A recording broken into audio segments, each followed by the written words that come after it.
And we are live! What's up, ladies and gentlemen? Canadian Guy here, and we are back with Crash Bandicoot 4, It's About Time.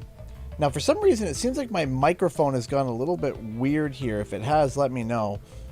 Seems like it's gone real loud. Let me know if the audio balance is okay, because it seems like mine is pretty loud. I don't know what's going on. My meters are, like, all over the place, so just let me know if it's weird or off and I can fix it. If something's too loud or too quiet, we can adjust. Let me know. So, happy 5-year anniversary to genuinely probably like my favorite mainline Crash game. I love the game. I really do. I love this game. This game is really, really, really good. It is genuinely so good. I love it. I adore it. It's a blast. And the fact that it's been 5 years, it's a bit surreal. I have to admit, it's a bit surreal. It still feels like it's been 3, but it's been 5. So it's been quite a bit. It has been quite a bit. So real quick, hold on a second. So there are some fun stuff that's going to be coming up very soon. Tomorrow, as long as everything is okay, we're going to be releasing an interview tomorrow. And I'm not going to say who the interview is with. However, let's just say if you're a sneaky fan, you're going to be interested. If you're a sneaky fan. We also going to have a real fun video come out next. A real fun video that's going to be coming out next week as well. And then I'll be going up north. So once I go up north,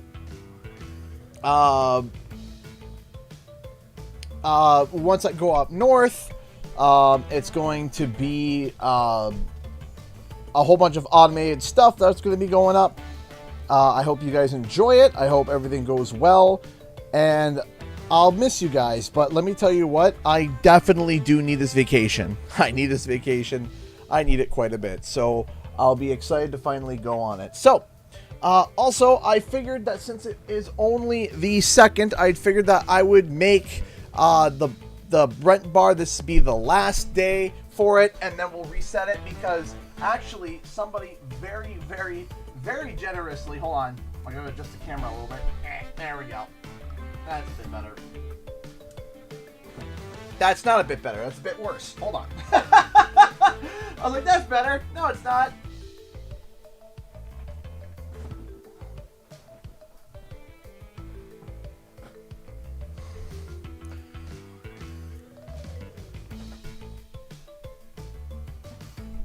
I think that's good. I think that's good. It's a little bit zoomed in. We can zoom out a little bit.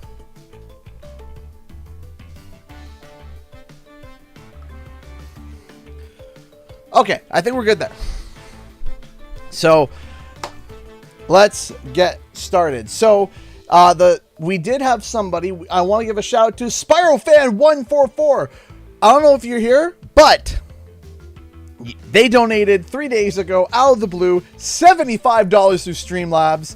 If you are here tonight, thank you so much. Thank you, thank you, thank you so much. That was incredible. I didn't expect it. It was just being out of the blue. I got a notification, and I was just like, wait, what? And I looked, and I was like, oh, that's awesome. That is amazing. So, without further ado, let's begin. I know it's messed up. I know it's all squirrely. If anyone wants to toss $1 at it or a few bucks to fix it up, that would be appreciated. But if not, that's okay. Crash Bandicoot. At last, I, the great Neocortex, have you right where I want you. And now, the final blow.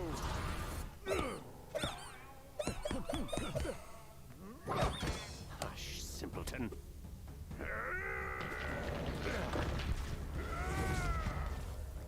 Face it, Entropy. It's going to fail. Again. At least Uka Uka and I attempt to free us from this prison. I won't sit idly by and listen to your inane ramblings for another decade. How's the volume, by the way? Chew.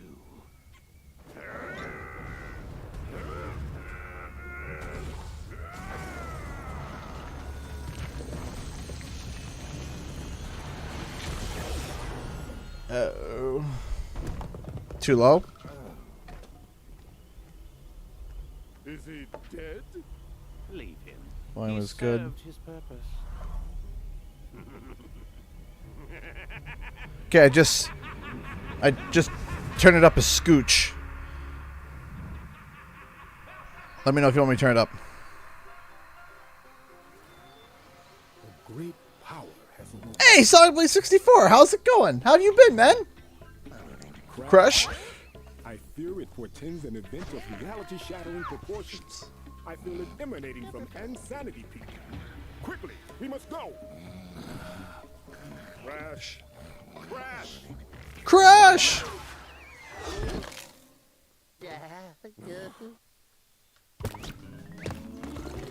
Oh, my neck. Oh, let me throw my controller on the charge.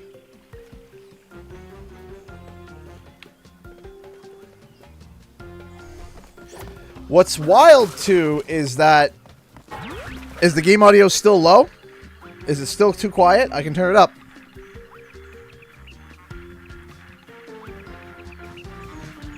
How's that? Is that a little bit better?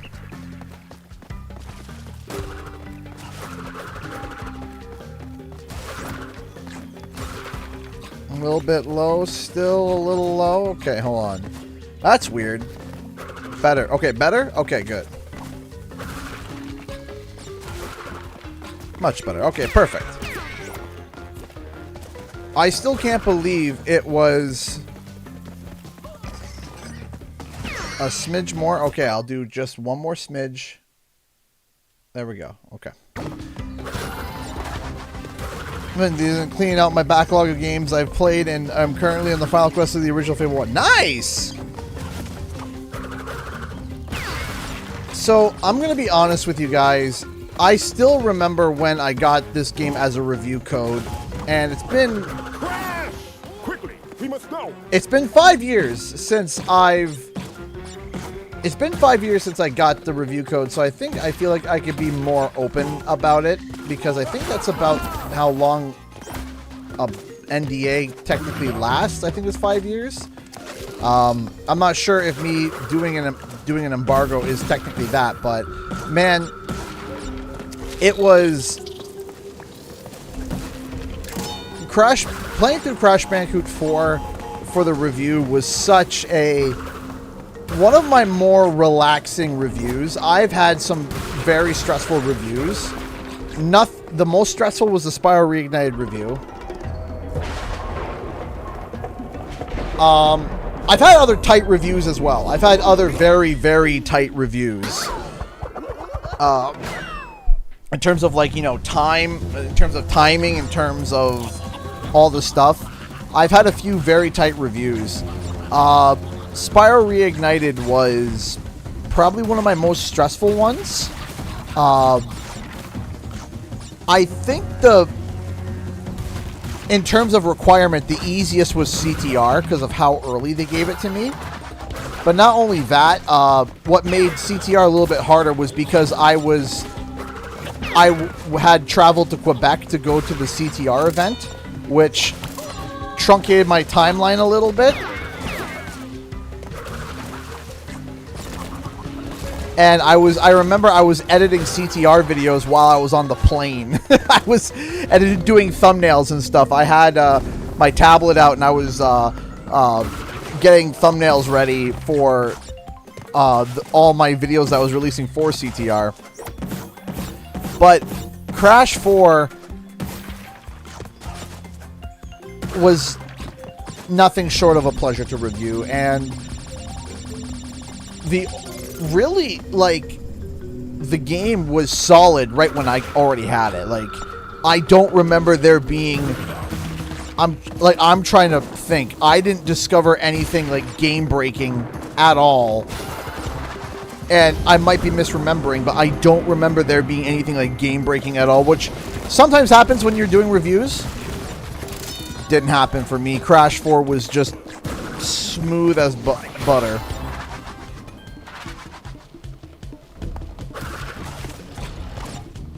Yeah, we're not playing on the enhanced mode. We are playing the original on the PlayStation 5. Oh.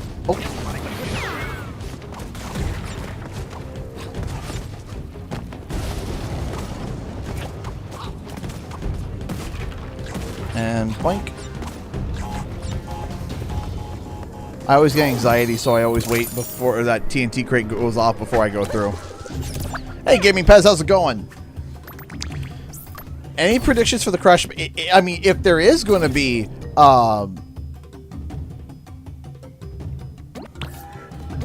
I'm wondering if, this is vanilla. Yeah, this is vanilla. If there ever is a Crash Bandicoot movie, I think that they would just need to follow, like, hey, let's look at what Sonic the movie did. Do that. That's it. It's just, I got, there's a Sonic the movie. Do that. Just.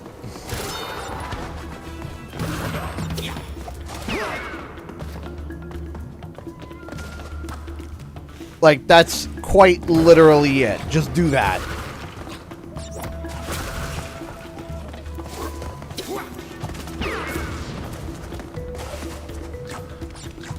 That's kind of where I'm at, where, again, I think that you could easily incorporate a human in there, because obviously you have Cortex, right? You just basically would turn Crash into basically this borderline rabid animal that this human has to try to guide, and accidentally somehow brings him to Cortex's castle. But I still think that an animated show of Crash would maybe do better. I'm not sure. Hey! You joining the trend of other channels trying to complete a Crash Bandicoot game in one life? Oh boy, howdy. I did see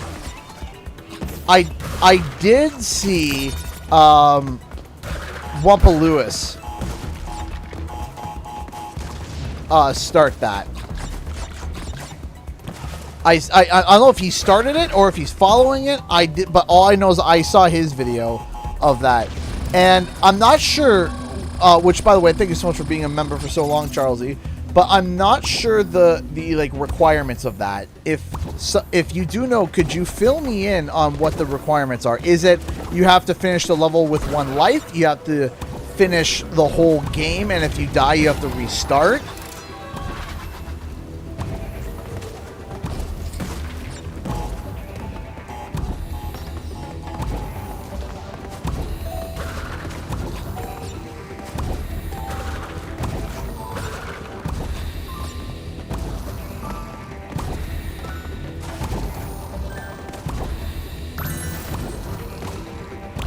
Garland the Great.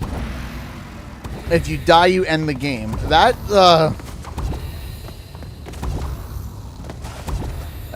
doesn't sound fun. That sounds... Huh.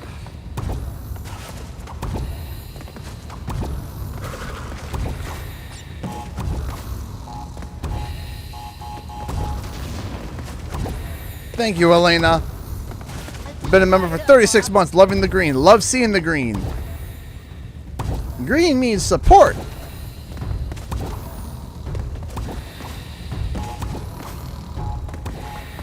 And that goes off. Okay, we're good.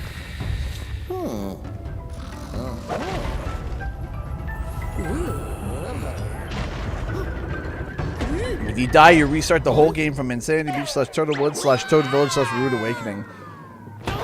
That sounds like pain. I don't know. I don't know if anybody would want to watch me do that.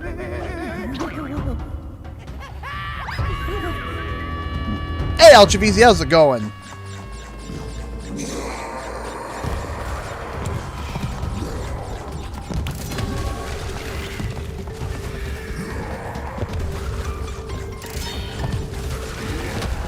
I would ask some of the amazing modding, someone from the modding community, to make a mod like that where if you die, that happens. The Gaming Pez, who's been a member for 20 months. Thank you so much for your support, my friend. So not Crush Late, but just wanted to say I love Sonic Racing Crossroads, but I think it might play Mario Kart World more often because it's more casual. Sure, of course. If you want to do that. The Broken Bar donated $1 through Streamlabs. Math? Who needs math?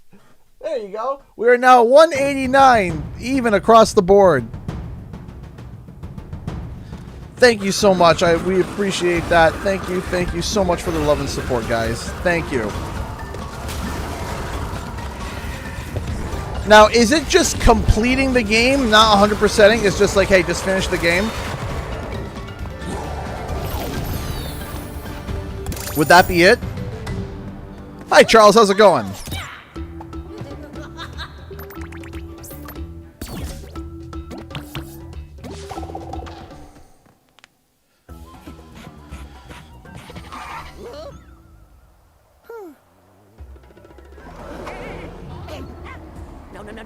No way. Not in a million years.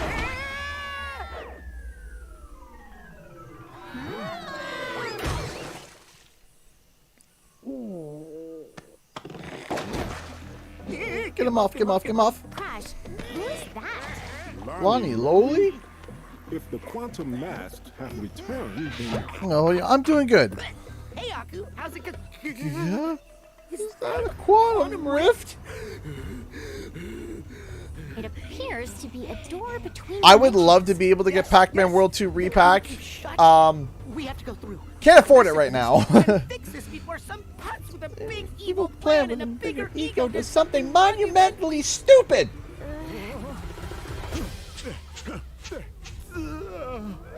Uka Uka unknowingly paved the way for our bright future.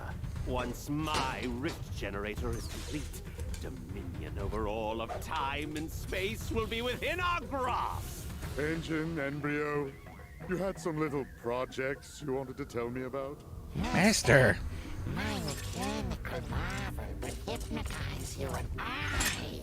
And my potion will make me and them unstoppable.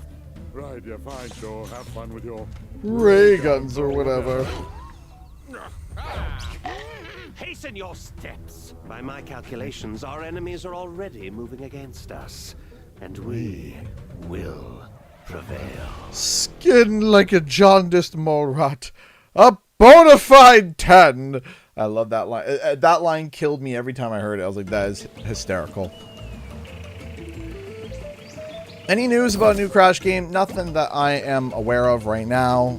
That doesn't mean that because we haven't heard anything, that doesn't mean that there is nothing.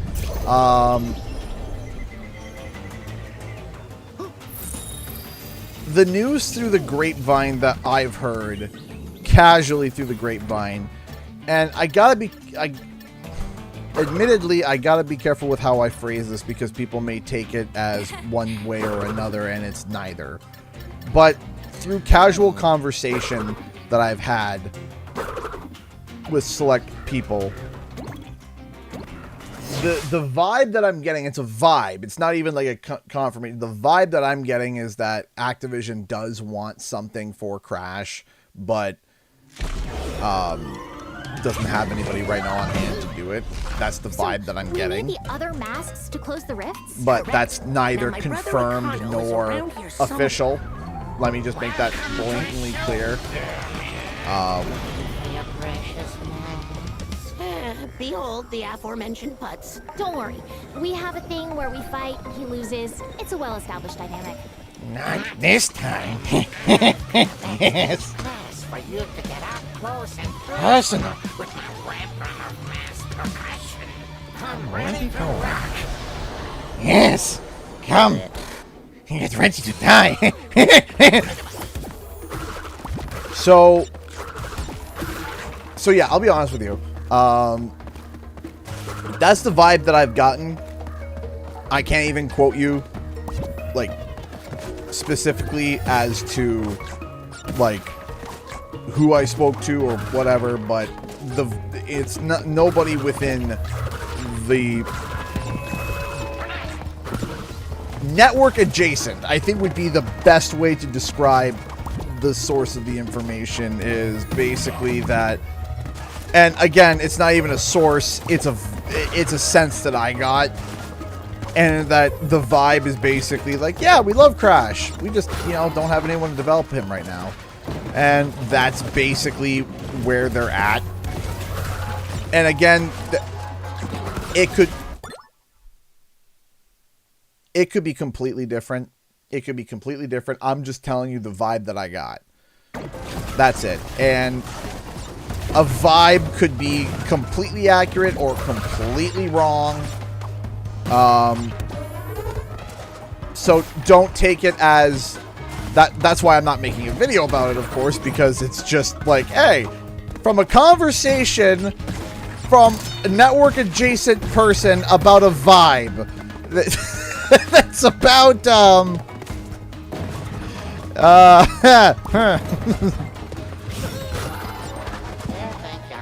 talk about informative.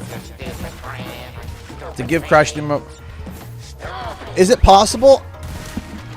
At this point, I don't see... Okay. As much as I love Rumble, as much as I enjoyed it, and as much as I would love to hear...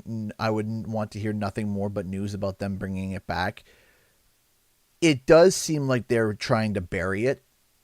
Like, on all of its anniversaries, on all of its stuff. When it came to sales, when it come out, they're like, it feels like they're trying to bury it. It feels like they're trying to bury it as if it didn't happen.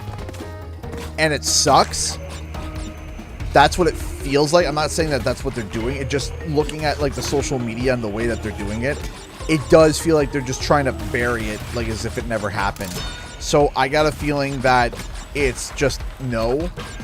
And it kind of gives me a sense that I don't think Activision had faith in the project to begin with. So I don't think we're going to be seeing it making a comeback. But trust me, this is something that I want to be wrong about. I want to be wrong about it. And if I am wrong, I will be the first person to be happy about it. So if someone can prove me wrong, please do. That's where I'm at. I'm not sitting here saying, like, you know, oh, they're not going to do it. I'm just telling you, this is how I feel. And again, if anybody can prove me wrong, please do. I just don't see them visiting. I don't think it's enough. But again, there has to be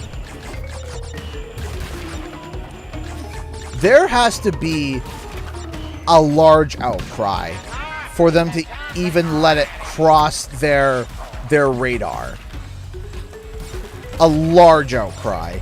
And I don't even think that... I think that if every player that ever played Crash Team Rumble logged back on for a week tomorrow, I don't know if that would even be enough for them to turn around and say, yeah, let's try that again. I don't even think that if every player that even touched the game signed on tomorrow, they would do it. Which is unfortunate. And the other issue, too, is that they're not even giving it, like, a chance for it to be successful. It's like they don't even... It feels like they don't even want it to be successful. Even if it was. Like, even if they were to release it, they don't... I got the feeling they don't even want it to be successful. And that's the thing.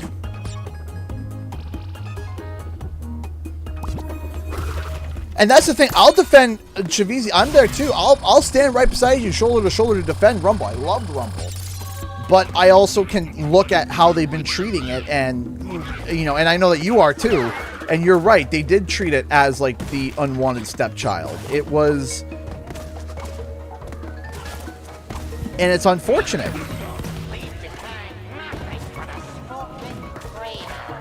And it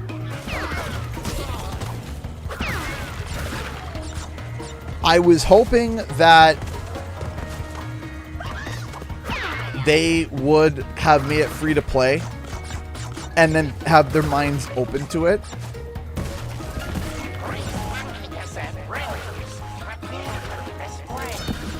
But it seems like Activision's mentality towards it made it seem like it was just doomed from the start.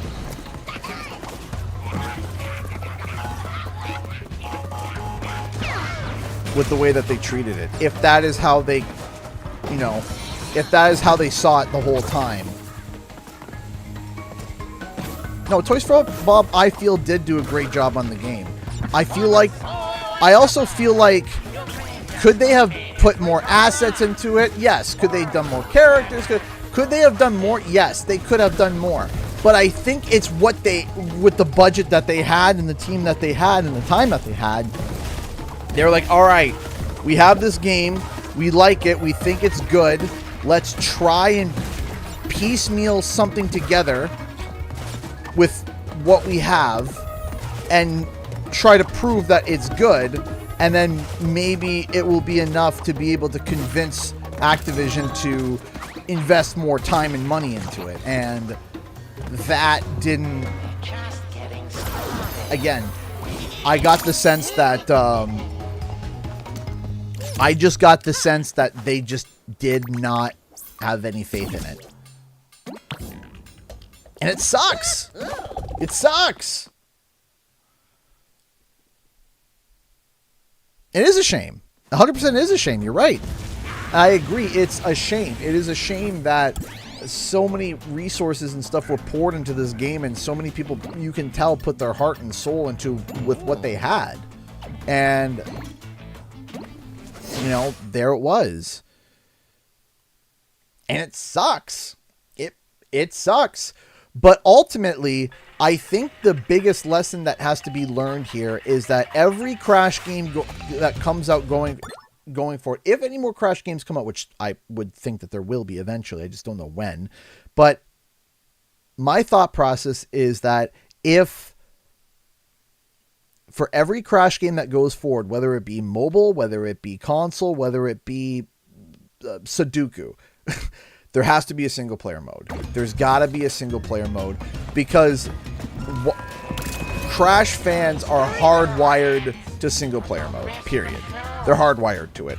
Even if the game is created with multiplayer in mind and then they piece together some sort of single player just to justify it, I think that they're going to have to do that going forward. Is that if there's any multiplayer-centric Crash Bandicoot game that comes out, there has to be a single-player mode. There's got to be, because Crash Bandicoot fans are hardwired to a single-player mode. Hence, also why CTR. All right, because even CTR, which not a lot of kart racers, not even the most popular kart racers, not even Sonic Cross Worlds, which I think they could do some sort of campaign mode very easily, or Mario Kart World. They don't. The only one was CTR so far that is like recently relevant. So I think that is the biggest takeaway. Yeah, and I agree with you, Ardit. I do agree with you. It is a lot of fun. And I think that Crash Bandicoot fans are hardwired to single player mode. And I think that the lesson that has to be taken from Rumble is that you cannot make a multiplayer exclusive Crash Bandicoot game. Even if it's 75% multiplayer, like built for multiplayer, fine, because that's kind of like CTR. CTR is best experience online, but I bet you because of just how Crash fans are wired, the game wouldn't have even been 3/4 as successful if it didn't have a single player mode. Dad jokes donated $1. I actually rubbed ketchup into my eyes. Now I wish I washed my hands in hindsight. Hindsight. That's funny. That's a new one. That's a new one. I like it. Hindsight. Oh, that's terrible. I love it and hate it. Thank you so much for the $1. Thank you so much, Dad Jokes. We appreciate that. Thank you, thank you, thank you.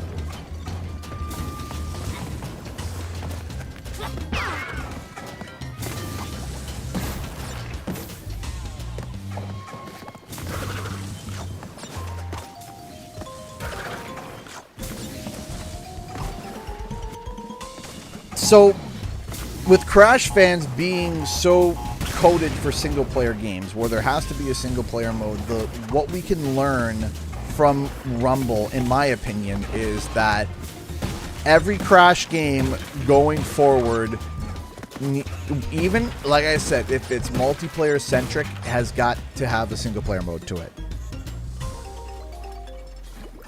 Right? There's got to be a single player mode to it. There has to be.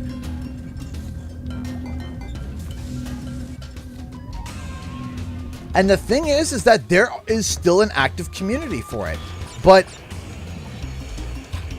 again, the outcry has to be huge.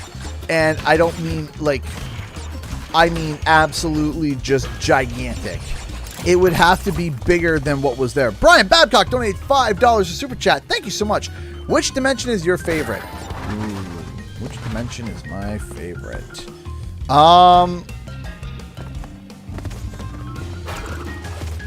The pirate one is really good. I really like the pirate one. I like the Salty Wharf. I also really like the Bayou. That one is really good too. Those dimensions are probably, in terms of like design and difficulty and everything involved, that one's probably my favorite.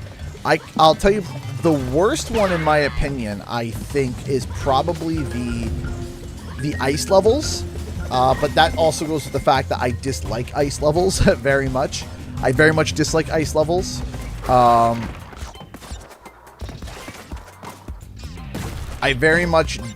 do not like ice levels, not one bit.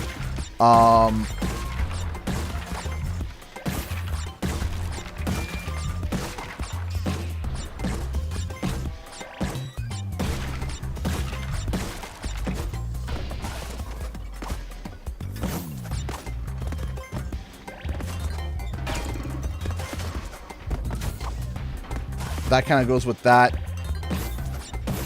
I do appreciate the $5 though. Again, Brian, thank you so much. I appreciate that. Thank you.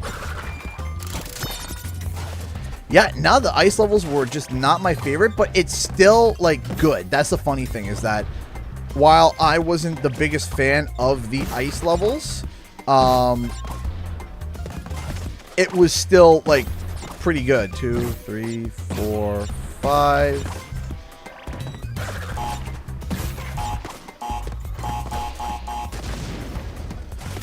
Where did I miss that one?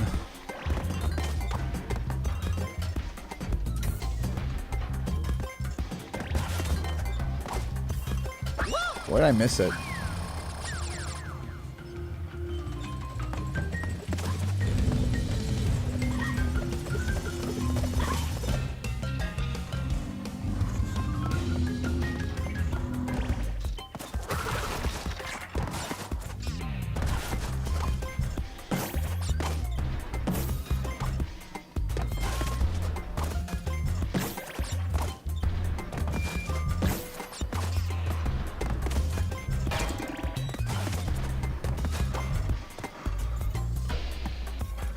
Did you ever follow up on the Sony Santa Monica discussion from a few weeks back?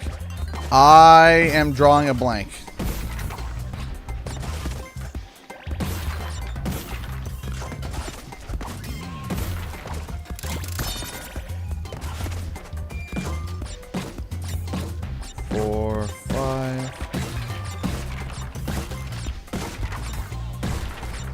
Oh, yeah, no, I've gotten all the trophies. Yeah, no, I got the plat trophy for this game. 100%.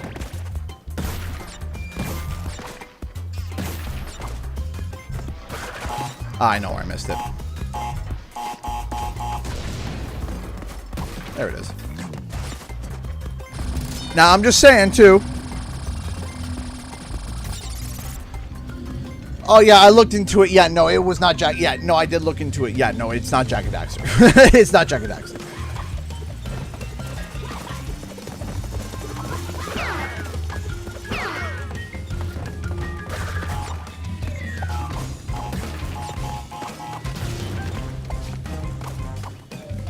Yeah, just to kind of show.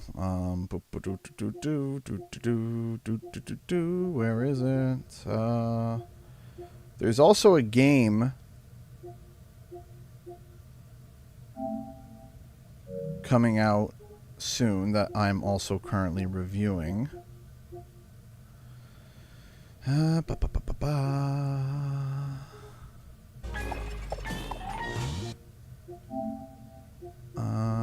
me see here. Yeah, see? Trophies. Ta-da! Master Marsupial. Ultra rare. Only 0.3% of players earned, which is insane. That's nuts. That's crazy. Definitely, here's something that I think is funny. Here's something I think is funny, is the fact that there's a 0.2% of people that would complete all levels in well, no, I can't say that because you could do that, but the other issue is, where is it? Completely timeline, that's not it. Defeat Dr. Neocortex again. Where is 100% bonus, the overachiever? Watch 106% ending, which is in line with that. Where is the ups and downs?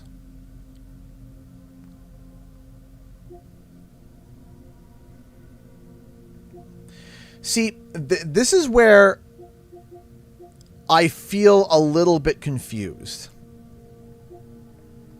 by the game. And I'm wondering if the game coming out for free for the monthly free month is causing that. And what it is that I'm confused about is that how is it that only 63% of people got to meeting Lonnie Lowly? Right?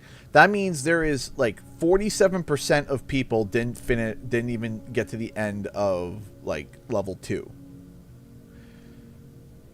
So I'm a little bit confused. I'm a little confused by that. And I don't get it. And I'm wondering if that has to do with the fact that there is people that downloaded the game and then haven't played it yet. And it's kind of truncating the trophies a little bit. Right? And I feel like that. Right? It doesn't make sense, right? Like, even with all the, earn all, you see the 0.3% and the platinum trophy, it's the same, you know, thing. Try on a skin, only 36.9% of people have tried a skin. So this is where I'm a little bit confused. See, only not even 60% of the people got to getting the first tape, which was at the start of the next levels, or of the level I was at before. So I'm wondering, megaphoning in, yeah. So, but here's what's weird is that 44.3%, there are more people that beat Engine than put a skin on.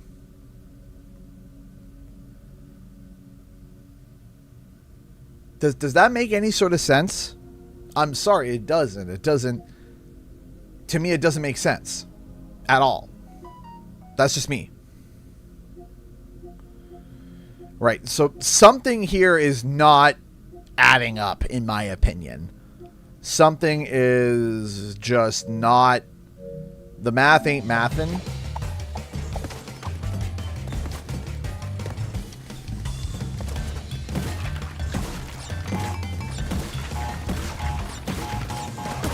The math ain't mathin'. The math doesn't check out. I don't know. I don't know what's going on.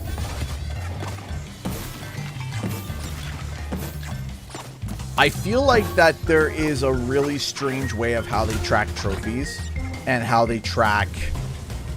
just how they track things in general. I would be remiss to ask the question as to how that happened.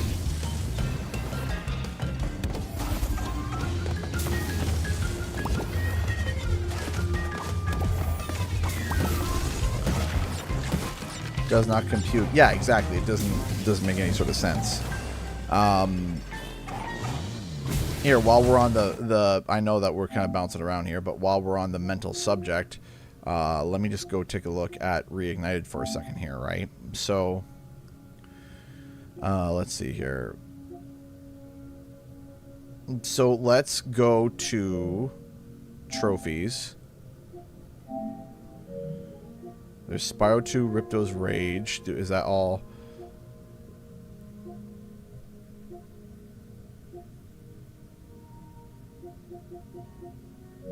No, I need to see all of them because it's only showing me Ripto's Rage. I want to see, more than that. Trophies, thank you.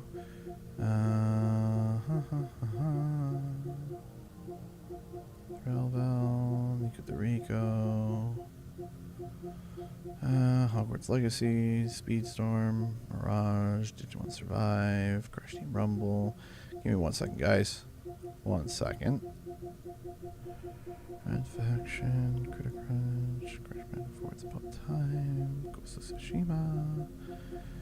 It's About Time again. We should almost be there. Final Fantasy, Jackbox, Warped, Impossible Lair. Where are you? Come on. You're not that far back. Come on.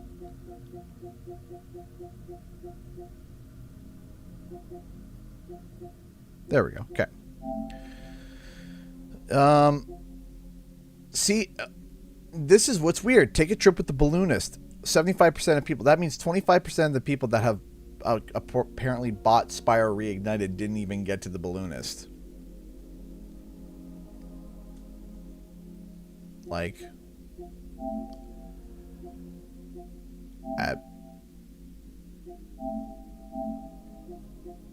what is the most... Yeah, take a trip with the balloonist. Leaf on the Wind, Burnt Toast. Like, this isn't even like this is even like an optional, right? You have to take that to be able to proceed, right? Let's go Spyro 2.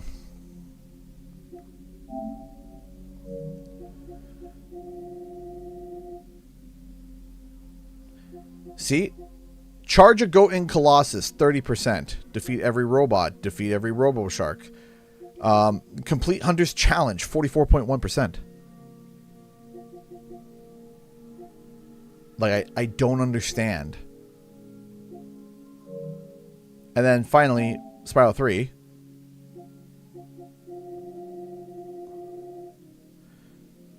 Sunnyville, defeat all coward. It's the least played because the bottom, the most common, is only 38.6%. This is where I'm a little bit confused. Like, is there that many people that just buy a game, play it for like 10 seconds, and then say nah? Like that? Is there that many? And then never pick it up again?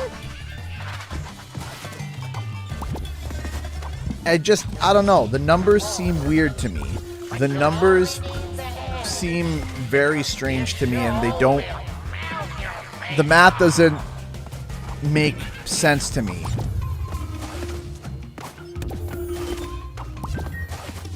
Like, here's the thing. The majority of people... Like, the majority of people who buy a game... I'm not even saying... Now, here's the thing, too. I'm not even saying, like, diehard gamers. I'm saying just people that casually buy games.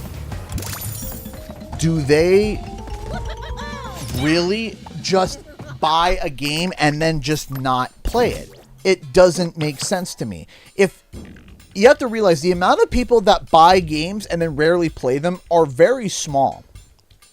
It's not that big. Like, you might think, oh yeah, every gamer I know has a backlog. And yes, that's true. But you have to realize that the majority of gamers aren't these cream of the crop diehards. A large majority of the gamers are these people that only buy 3 or 4 games a year, and that's it. And that includes indies, that includes AAAs, that includes everything. That's your Madden players, that's your Call of Duty players, that's your these games that are so common that everyone buys nearly every single year.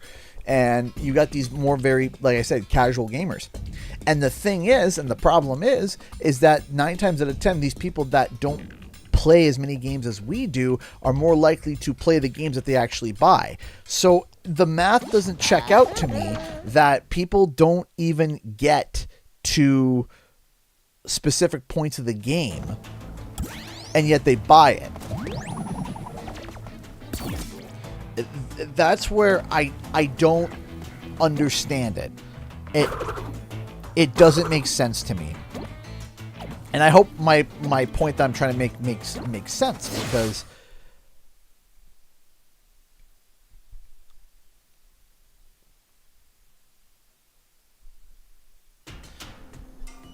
right, but the majority of people who don't have backlogs, the majority of the people who don't have backlogs and just play the game. They just play the game, and they just play their console. They play on their console, and they only buy 3 or 4 games a year.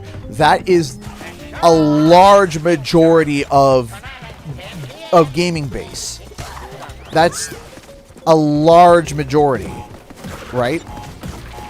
A large majority of the gaming base is that, right? The casual fan base is always much bigger than the diehard fan base. That's just how it works.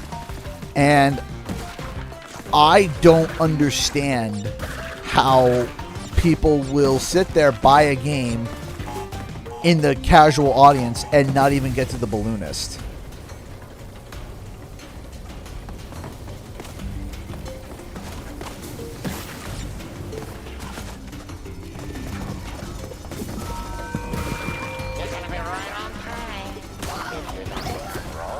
And then also, like I said, for this game, it doesn't make sense that there are more people that beat Engine than put on a skin. Like, you literally get skins at the start of the game just for owning it. You don't even have to get like 100%, or you don't even have to get any of that. You just get skins immediately. There's more people that got the Engine and beat him than decided, hey, you know what? Let me throw a skin on.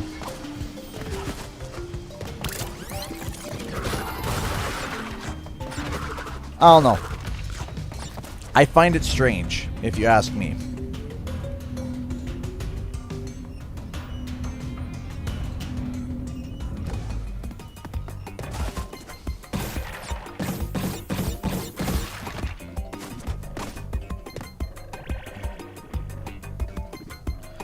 I never switched because I'm lazy. Okay, that's fair.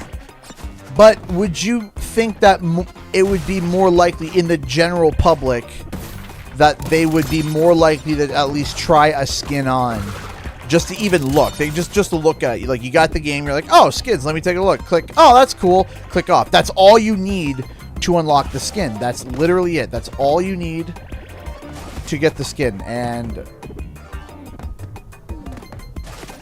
the people aren't, there's more people that aren't even doing that, right? 73 viewers and only 9 likes. Really, guys? Yeah, sure. You know what? Let's get some more likes on the stream. If you're enjoying the stream, make sure you hit the like button. Ah, come on. I had it too. Hey, Jim. How's it going? Yeah, if you're enjoying the stream, gently click the like button. You don't have to smash it. We don't like smash thumbs. I've smashed my thumb before. It's not fun. We don't like to smash thumbs.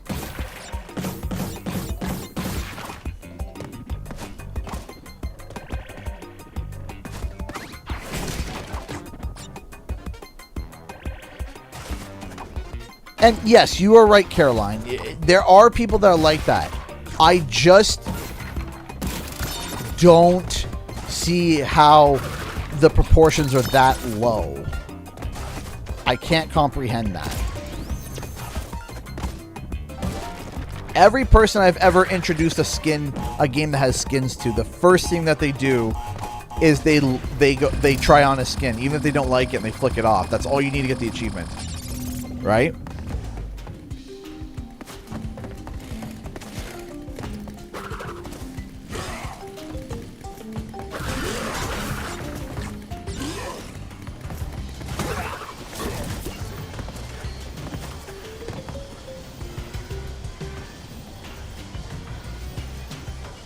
Bonk, sure. Okay, you can gently bonk the like button. Bonk thumbs are not so bad. Always hear that. Smash the like button. No, no. Just gently click it. We don't smash. We don't like smash thumbs.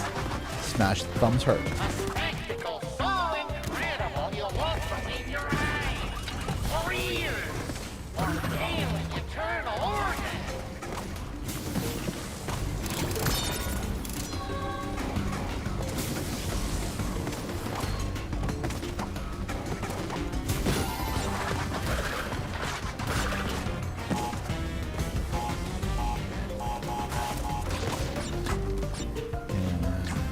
Go.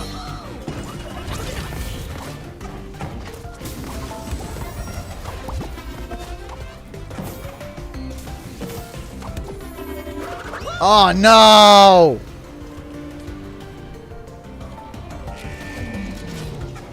People still say smash that like button. I feel like I haven't heard that in so long. Oh yeah. So okay, it's gonna be weird.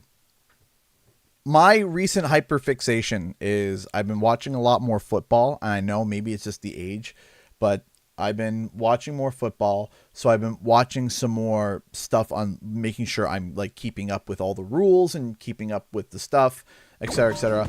And a bunch of the people that are still releasing content, that are making content about that, it feels like a bunch of people that took YouTube advice from like 4 years ago, and it's like, make sure you smash that like button. And I'm like, okay, guy. Oh, like, all right, guy, relax. Like, come on now, calm down.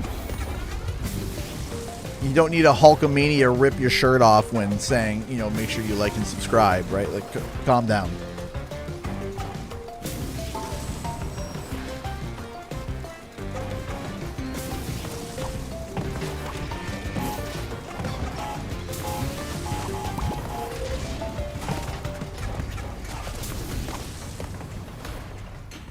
Oh, ew, yeah. It's kind of hilarious.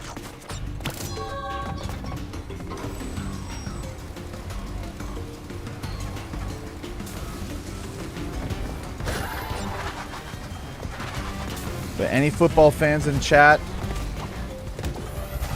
I know it's sport ball, but last year I started to get into it a lot more for football, but I very much enjoy the Buffalo Bills. The Bills are...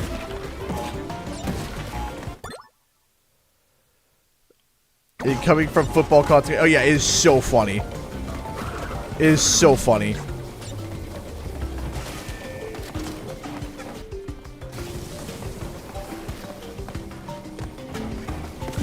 The best show you'll ever see. The last show you'll ever see. Oh, no! Oh, malarkey.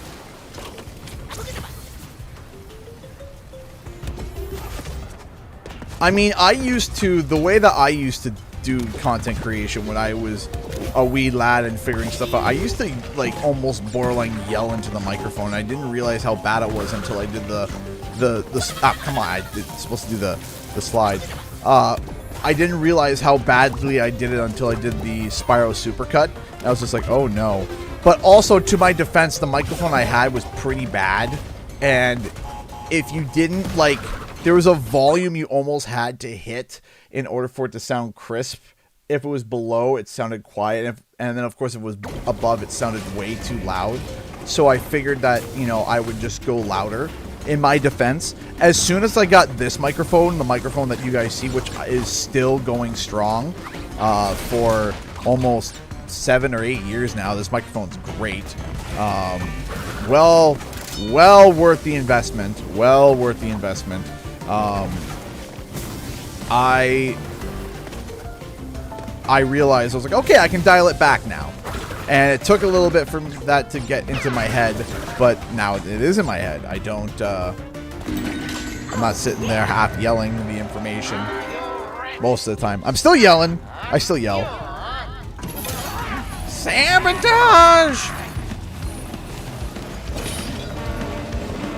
Alright, after this, before we take on the engine boss, I do gotta take a quick pee. I think it's that, yeah, okay.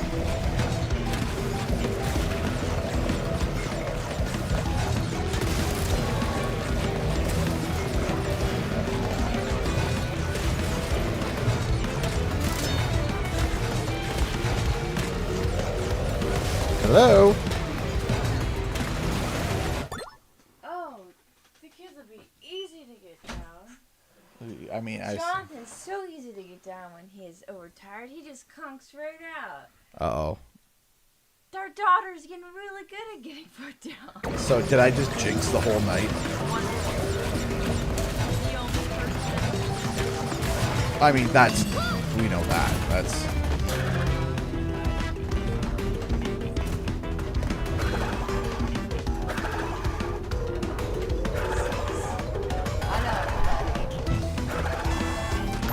should know better.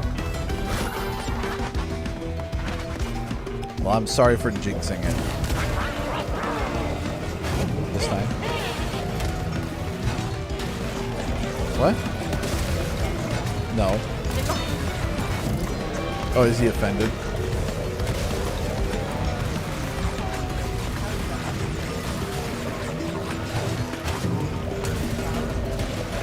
I guess.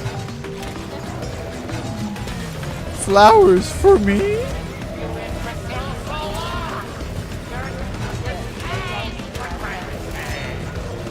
Nope, the truck hit it. Yep.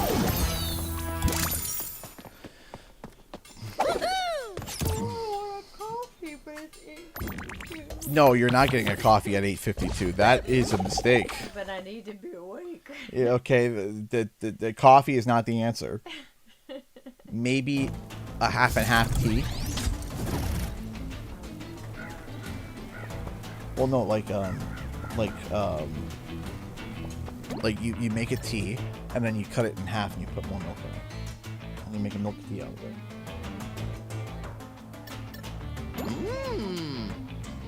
it. So that you can get a dose of caffeine but not stay up till a bajillion time in the morning. Okay. Okay. I'm going to do this boss and then I'm going to take a quick break because stage dive doesn't take too long.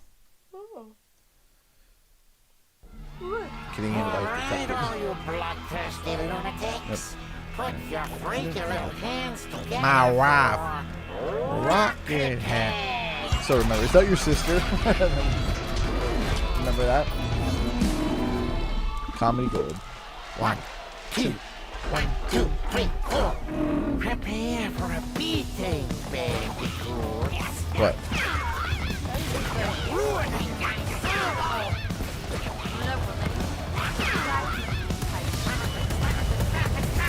Yeah, that was a really weird specific connection. We're like, are you guys cousins?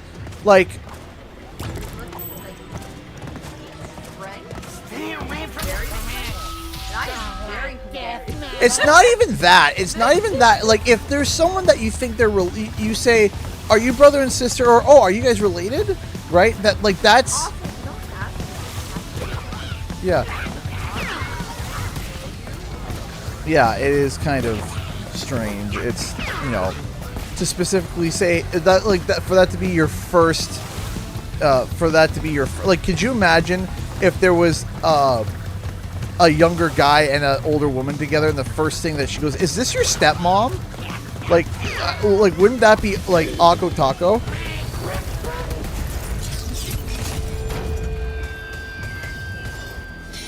It kind of, I remember looking at her like, huh?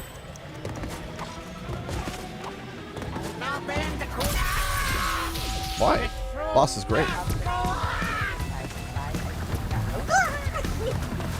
I find this boss hilarious because you can tell this section is a direct inspiration of Guitar Hero. Yeah, I have Guitar Hero. That's fair.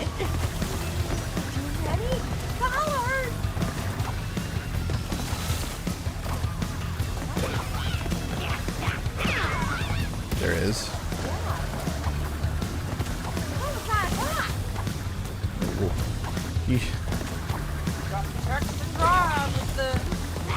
Oh yeah, there's a guy that. Yeah, our road is currently under construction, and there's a guy that's been driving past the past. For the past while, he's on his phone while driving a 50-ton metal death machine. Yep.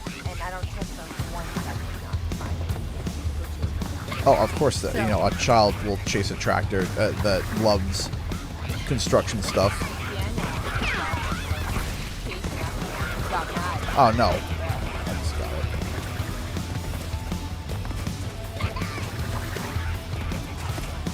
Try not to.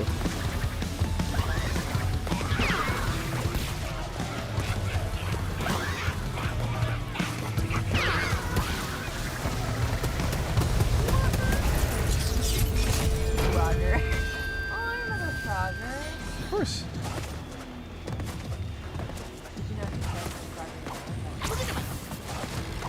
Yeah, that makes sense. Oh, no. Nope. No, you can do it without having to use your mask. Because I'm just that good.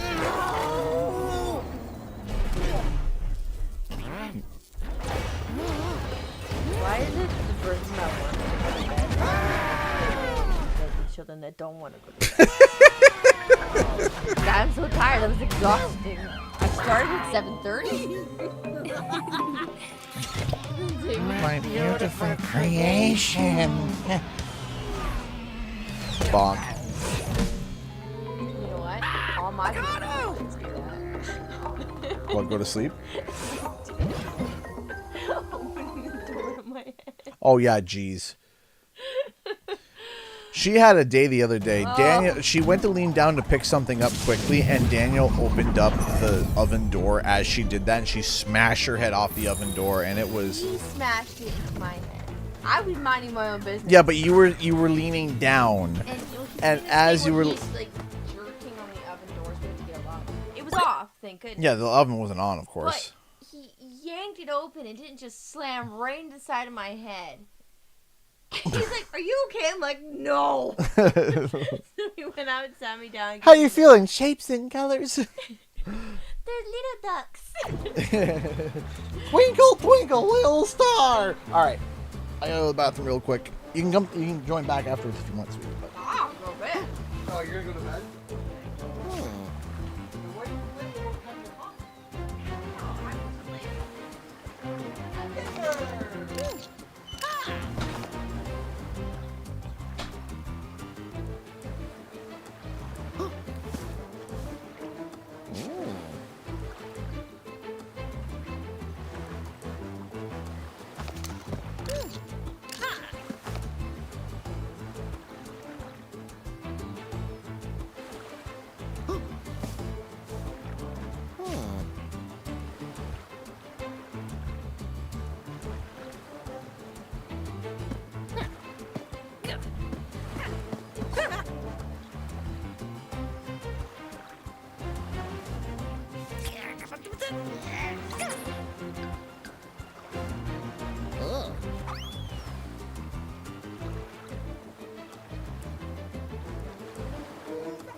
Sorry, everybody.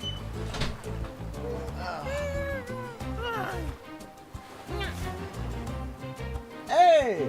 Jamail donated $5 to Streamlabs from Elena's grandma. Hi?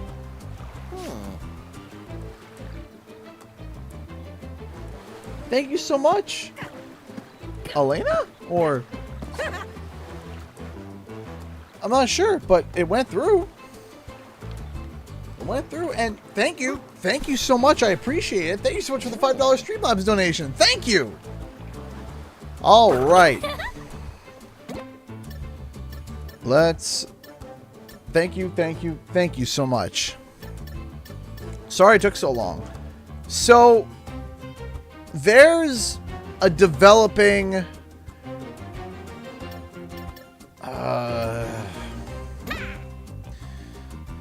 let me look into it. So, what I'm about to say, don't run away with it. There is a developing story, potentially, where we're going to be... There's a potential development that could lead to a... There... How do I put this? I don't want to shake people's hype meters before I do my research on it or do my due diligence on it. But I'll say this.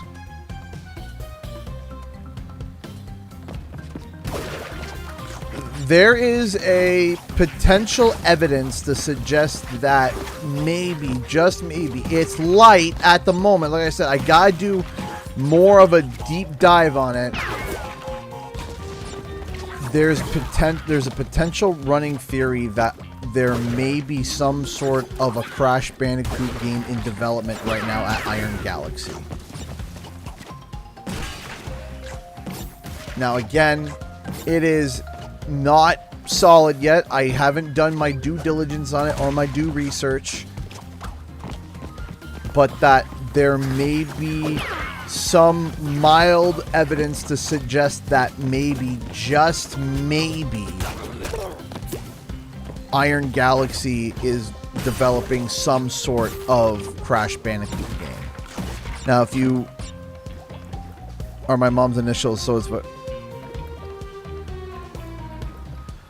Hey, Matt, yeah, you walked right in on it. So there's... I'm going to do my due diligence on it before I officially dive into it, because I did mention before like I can say this, that there was research that I've done in the past into Iron Galaxy, and well, here is where, okay, so Iron Galaxy is typically seen as a support studio, but Iron Galaxy did the PC port for Insane Trilogy, assisted with the PC port of Crash 4, and they just were the lead developers for Tony Hawk 3 and 4.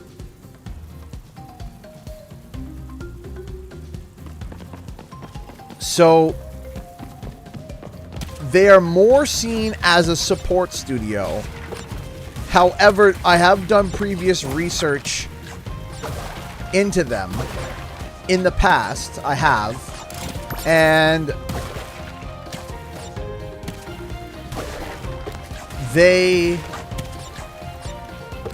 there was a Crash game in development right now, they would have been the #1 candidate, but there wasn't enough evidence to suggest that there was a Crash game in development. But now there might be something, and it's small, but again, I have to look into it and connect the dots, but there is a potential stewing theory there.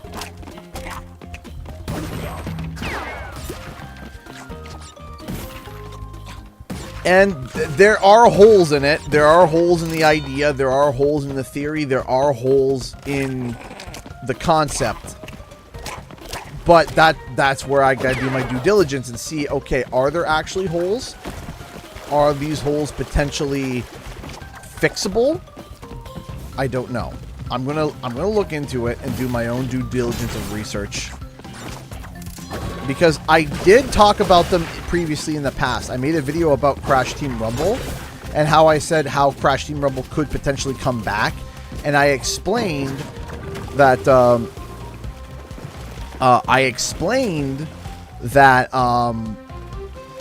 there is one particular team that could bring back Crash Team Rumble, and I said Iron Galaxy.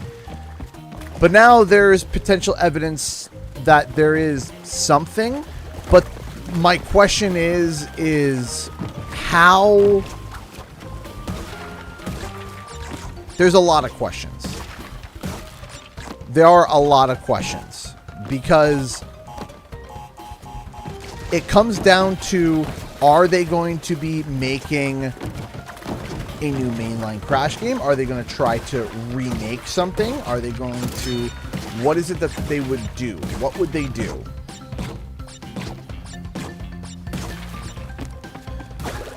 Oh, I wouldn't even take it with a grain of salt. I wouldn't even... I would take it as a, huh, neat.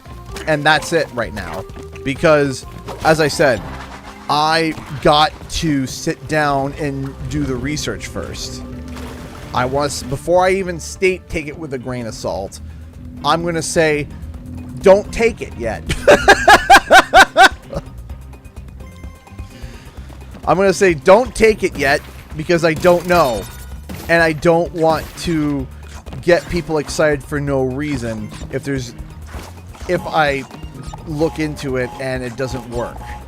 But like I've said it once and I'll say it again. Right now, the current team that if there was,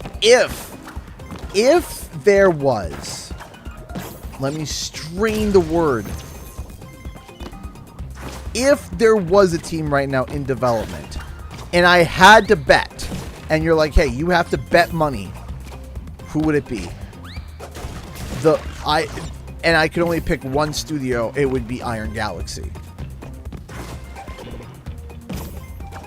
But again, let me do my research, let me look at my contacts, let me reach out and see if I can shake a few trees. See what I can do. You can look at the salt, but do not touch. No, you can look at the food before you can even... I'm telling you the food before you even see it and before you even add salt to it. I'm just describing you the dish that we might make. That might be cooked.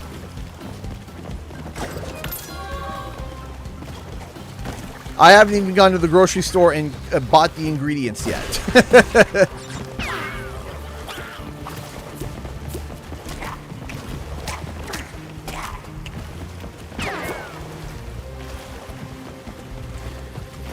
You see, and this is where I'm saying hold your horses, because the thing is that Iron Galaxy hasn't really made anything like original in a long time. And the last game that I played that they did make that was original was it was a game, all right.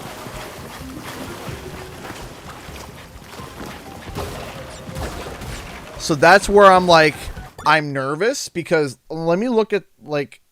And I did a review on it a long time ago. I did a review on it. It was hold on, Iron Galaxy developed games. I'm looking at games that they originally developed from the ground up, right?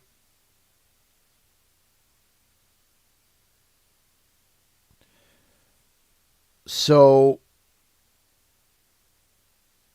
most of their stuff has either been like support or... Hang on.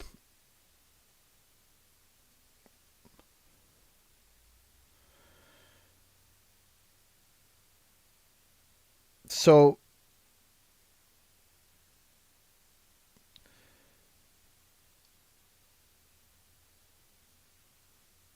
yeah, so let me give you an idea of the game.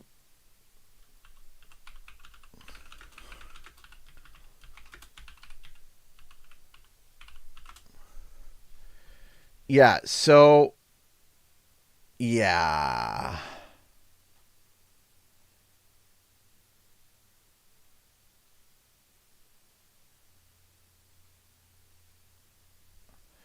So to give you an idea, the last game which was back in 2018 was this game. Extinction was what they made, and it was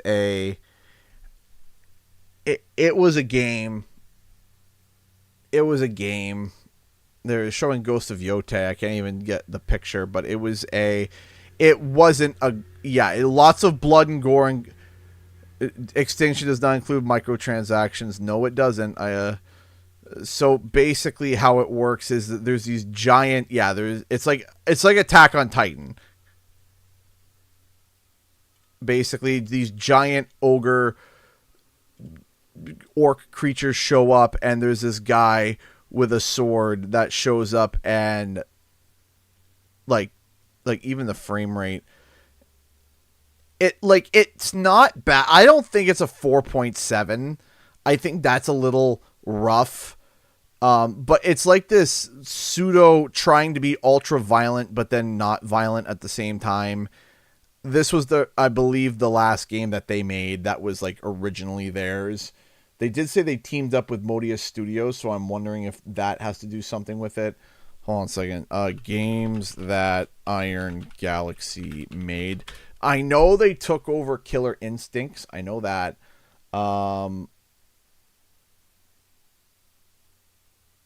They did co-developing Killer Instincts seasons 2 and 3. They did Rumbleverse, which didn't that get discontinued? Yeah, it did. Hold on. Rumbleverse.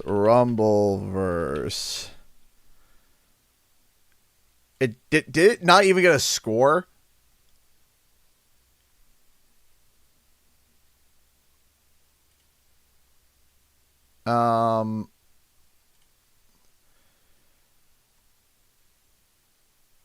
IGN gave it a 9. Jeez Louise. So Rumbleverse, oh boy. And Rumbleverse came out in 2022, but was already discontinued. It was a free-to-play. It was a free-to-play brawler battle royale video game developed by Iron Galaxy and published by Epic Games. But Tony Hawk 3+4, it got an 82.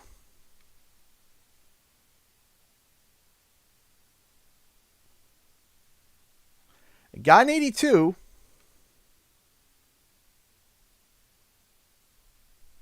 So,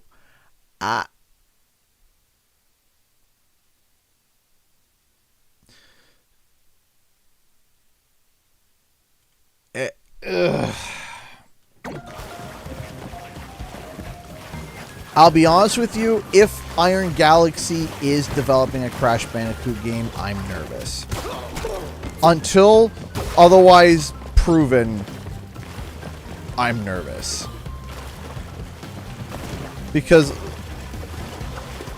on the bright side, they have shown that they can do, they've shown that, you know, they have recognizability of the brand because, of course, they've shown that brand recognizability because, you know, they've developed the support games or they've supported Crash Bandicoot in the past with the PC ports, right? So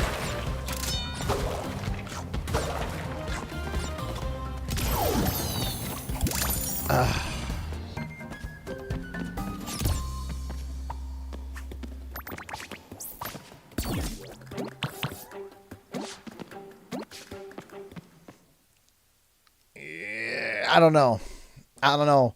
I'm worried. I'm very worried.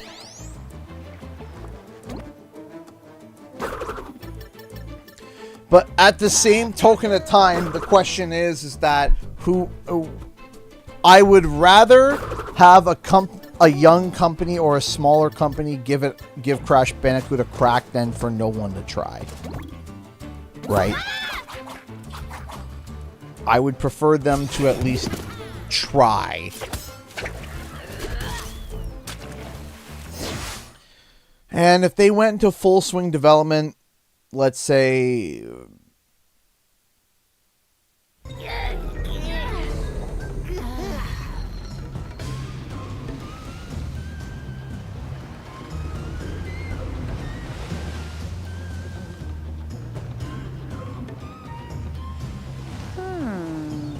They're saying that, wait. Hang on, guys, I'm coming.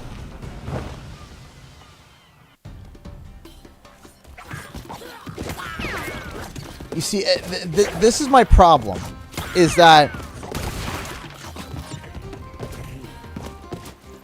I would rather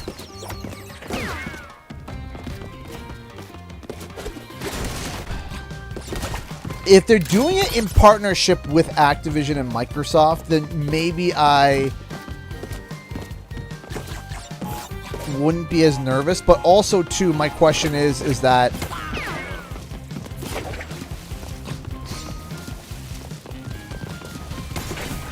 so here, okay, I'm going to pause this and let me just be frank for a second, all right, guys? I know I've been pausing and talking about this because I'm just kind of processing this live. Here's the thing. And let me point to you where I'm having a struggle and an issue. So again, please be patient with me. We know for a fact that Tony Hawk 3 and 4 was in development at one point at Vicarious Visions, but then when Vicarious Visions was brought over to help develop for the Diablo remake, and then they got just absorbed into Blizzard, the plan was they were going to work on 3 and 4, and then they finished. Now, the rumor has it, if I remember my story correctly from who I talked to, what had happened was that Vicarious Visions got most of the way through the game, and then Beanox came along and finished Tony Hawk 1 and 2. And they had already started on 3 and 4, but then it was shelved because Vicarious Visions went to go work on Diablo 2. Tony Hawk then came out and said, yeah, we were working on 3 and 4, but then Vicarious Visions got absorbed into Blizzard. And then shortly after that, or around that time, Iron Galaxy picked up where Vicarious Visions and I guess maybe Beanox had left off and finished the development, right? So following the same pattern, if they are working on a Crash Bandicoot, then the question is that are they going to grab the stuff that Toys for Bob had done for Crash Bandicoot 5 and continue where they left off to make Crash Bandicoot 5? And my gut reaction is no. And the reason why, and the main reason why, is because Iron Galaxy, yes, picked up where Vicarious Visions had left off, but the other side of the same coin is that 3 and 4 is a remaster / a remake of 3 and 4. So Iron Galaxy had a game to look to where they had the 1 and 2, then they had the initial startings of Vicarious Visions, and they had Tony Hawk 3 and Tony Hawk 4 to look at for references and decision making. The problem is that if Iron Galaxy were to continue where Toys for Bob left off, it doesn't necessarily mean that it makes sense because Crash Bandicoot 5 doesn't exist. It came from the minds of Toys for Bob.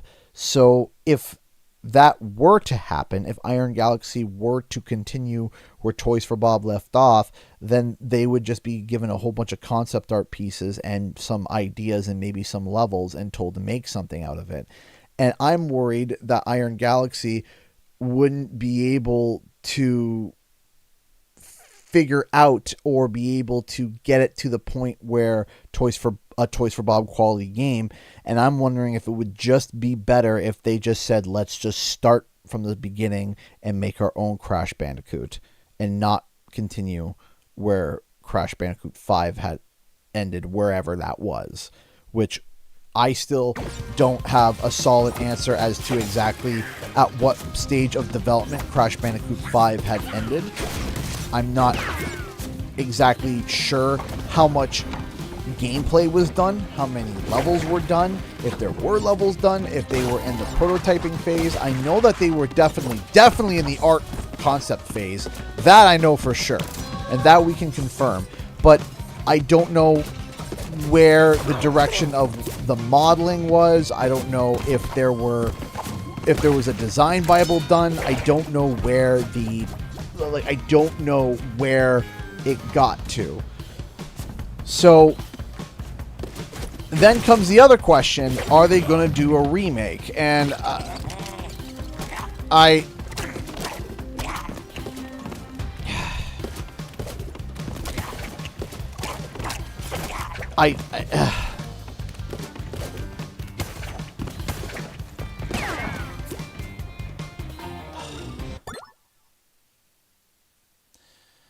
if they would do a remake, I know which one that they would do. They would do Twinsanity.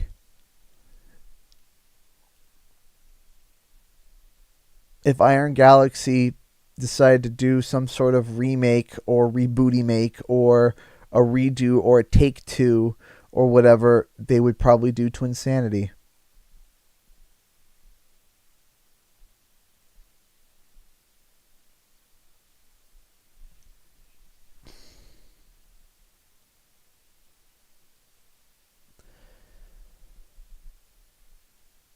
I don't know how I feel about that.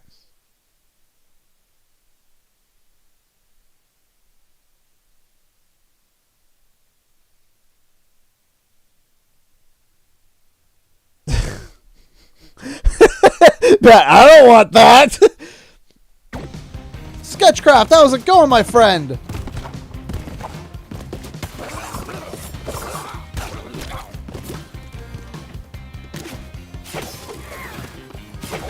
Yeah, I don't know if I don't want. Someone look at, please no. Yeah, that's where I'm at.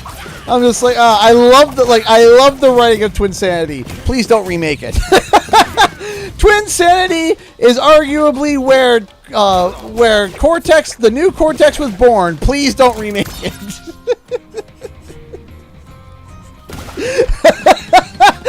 Please don't touch it.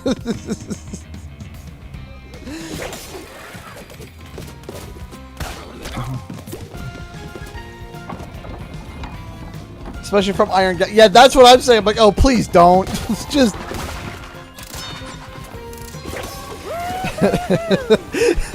I don't mean this, but as a joke, you know, maybe franchise death isn't so bad.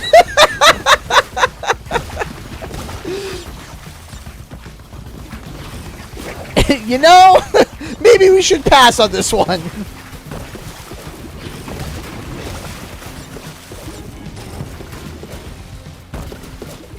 I don't know. I don't know.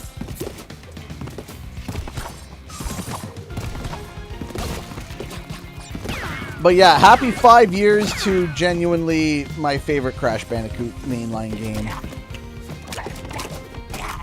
A faithful remake, 500 bugs and glitches included. There are bugs of bugs. The game came out. I feel so old now because I used to play the heck out of this game being in high school. I've been using my PS4 less. Still crazy though. Yeah, I know. It is crazy.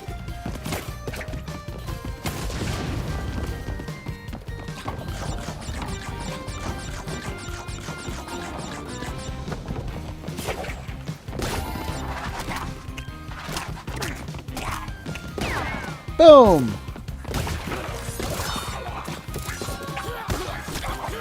Boop! Boop! Boop!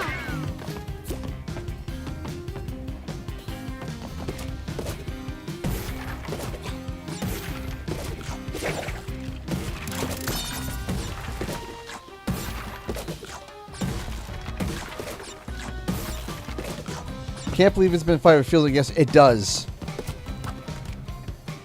When we were coming up to October, I was like, oh yeah, we're coming up to the anniversary of Crash 4. Oh, you know what? It might be, you know, it was it 3 years now? 3 years? It's like 5. I was like, oh. Ow.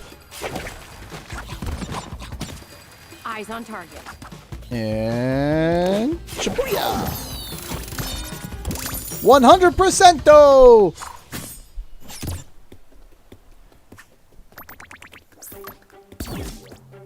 No, I still love this game. This game is just awesome. I adore it.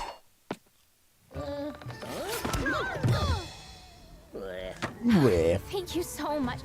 Wait, Tana? But you're different. You're not from our universe. Yeah. It's good to see you guys. It's been a long time for me. We lost touch in your universe too, huh? Yeah, you could say that. What did we like, die or something?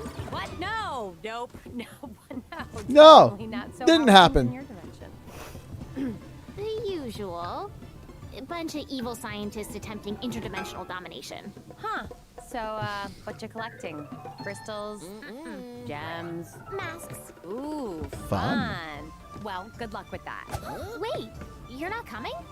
Sorry, I fly solo.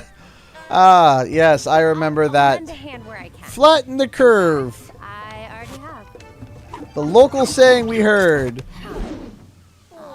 You still remember it was like first it was lockdown, then it was a pseudo lockdown, then it was a stay-at-home order, then it was I was just like, please, this is getting nuts.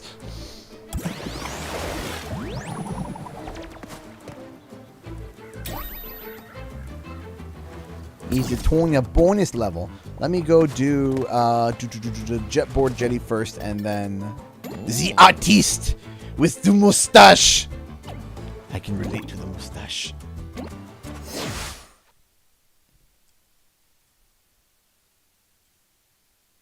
I love me the mustache.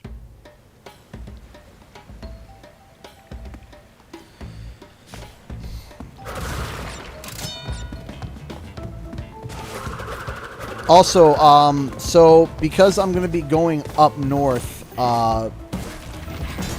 relatively soon, so I gotta figure out what I'm gonna be streaming. I think I'm gonna be doing some Sonic Cross Worlds tomorrow. Next week we're actually gonna be playing Yuka Replay, because that comes out on a Thursday. It comes out on Thursday next week, and we're gonna be playing that on stream, and then we'll probably continue Crash Bandicoot. And then is that my last stream before I go up north? It might be. It might be. Hold on. Let me just double check here. Do do do do do do do do do do do do calendar. Yes. Oh goodness, my not this week, but next week are my last two streams before I go up north.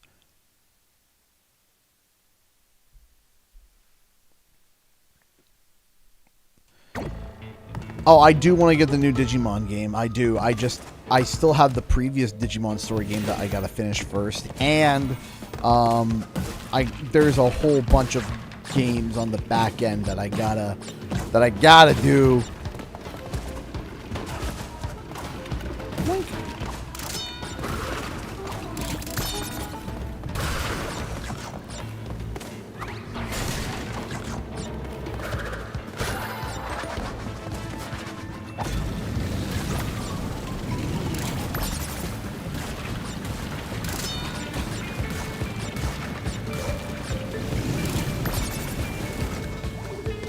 So we'll grab that. Thank you very much.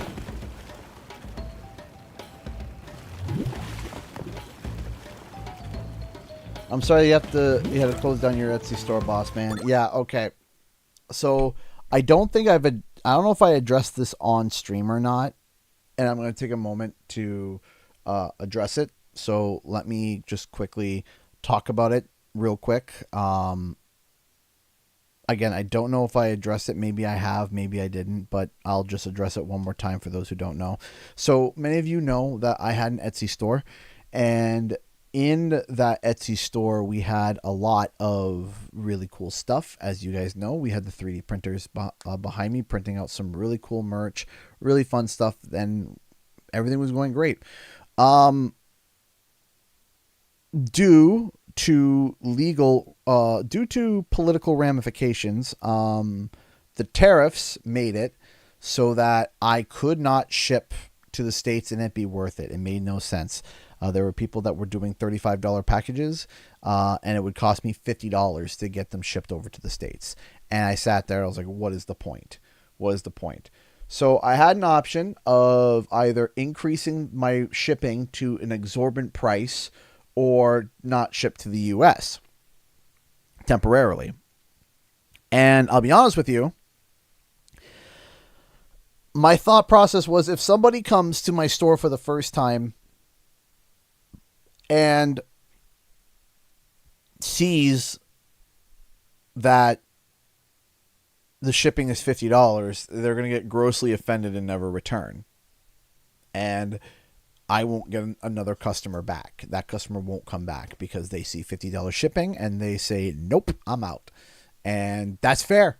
I would do, and that's fair because I would do the same thing. Like, let's be real here. I would do the same thing.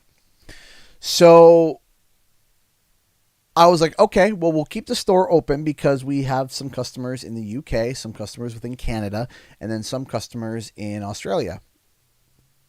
Well, if you guys don't know, and stop me if you heard this before, our local postal service, Canada Post, our only affordable postal service, went on strike a week ago.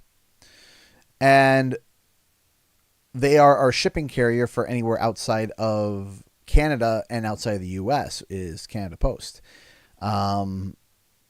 And so once again, it left me only with the options of UPS or Perlator, which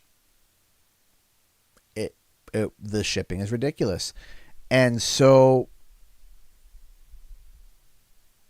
now I literally cannot ship a package anywhere. I can only ship if it's within my local vicinity, and I would have to drive it there myself. So quite literally, I was forced to temporarily shut down my Etsy store, which was a good stream of income. I was very happy about it, and a lot of people were happy with their products. I was happy making the products. It was nice for me to make stuff in that way, and now it's shut down. And it sucks a lot, badly. And it sucks because we shut down right before Christmas time, right? People are starting Christmas shopping, and my store's out of business. So if I can't deliver, I literally can't ship anywhere. So until Canada Post decides to stop going on strike again, because they did it last year as well while I was up north,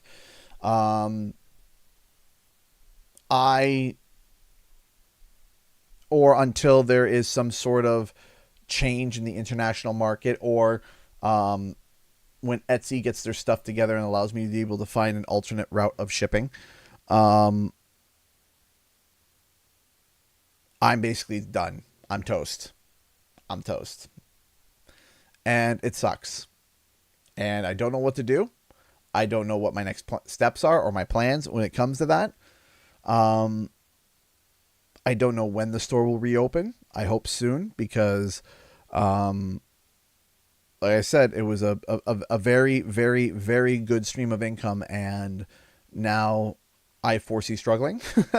I see struggling on the horizon. So we just got to deal with it. We just got to figure out something. I'm already trying to have a conversation with some local contractors of trying to get stuff done, like, locally. But there's no way that local stuff is going to be able to match, most likely not going to be able to match international. So it's I've looked into some places. Some places are lucky they're able to have access to something called Chit Chats, which is another shipping route. Unfortunately, I do not have access to Chit Chats. It is not within my area because I've looked into it. And even if I am able to get things sorted out right now, because the worst part is that my stuff is even Kuzma compliant, which means it would be tariff free, but they're like, yeah, but it's hard for us. It's hard for us to figure it out for residential stuff. So no. And it's like, great. Hi, Rupert. How's it going? Oh no, I've been doing that. I've been doing local commissions, but it's definitely not as. It's definitely not as.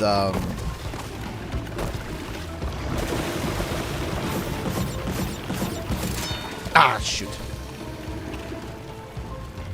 It definitely isn't as profitable or as active.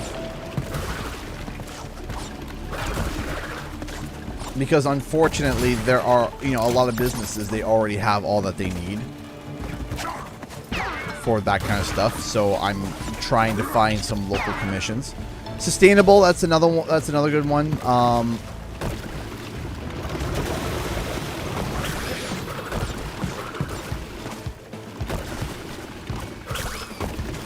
Sustainable. It's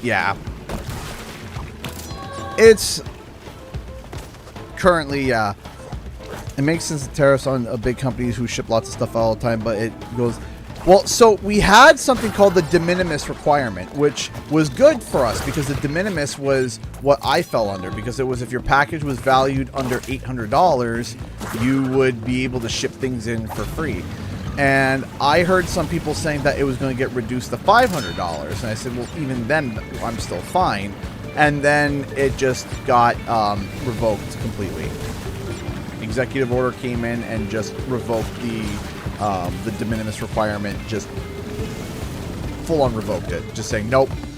Not reduced, just revoked. So, hi, Frank.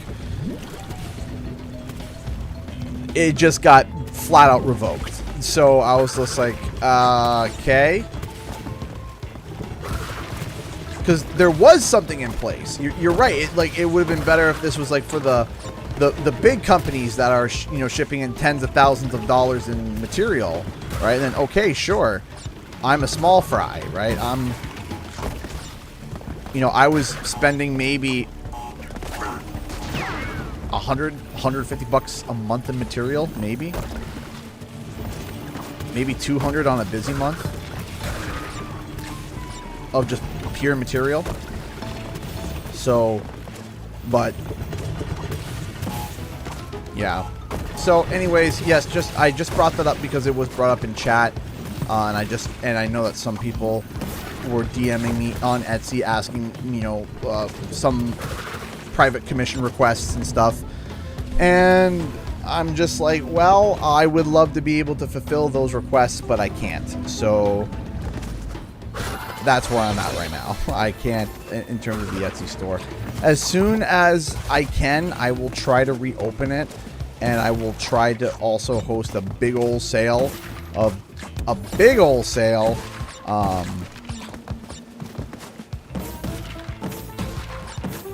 but beyond that, I'm kind of stuck. The worst part is it's not even like the Etsy platform shut me down. It's like if it was just like, oh, you can do like personal PayPal commissions, I'd be like, okay, and I'd figure something out, right? But I can't even do that. I can't even do that. So I'm like, great. But we'll persevere. God's got a plan. I don't know what it is right now, but I'll lean on him. Let's see.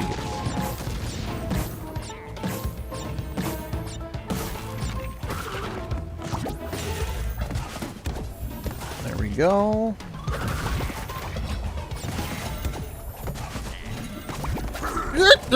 Don't touch me!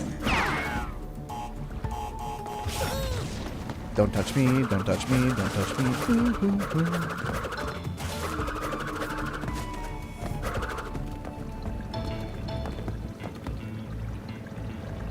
I love it. Hopefully the strike against it. Hopefully. I hope so too.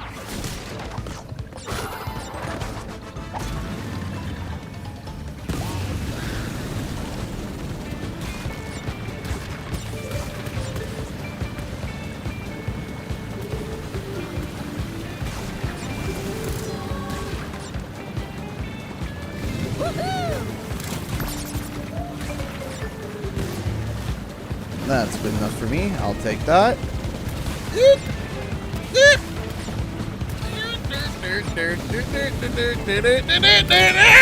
Okay, good. Fine. Pretty good. Alright, and... We're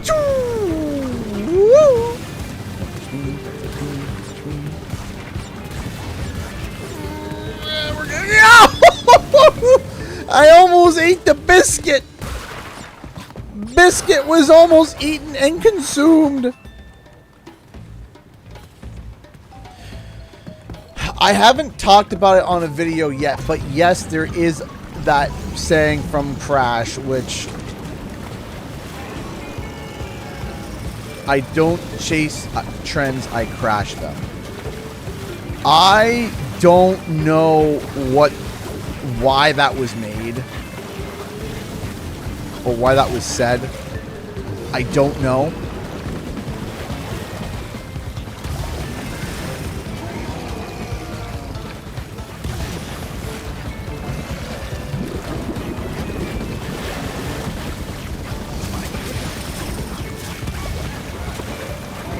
There we go. Okay, just need one more. One more. Come on. Come on, Louise. There we go.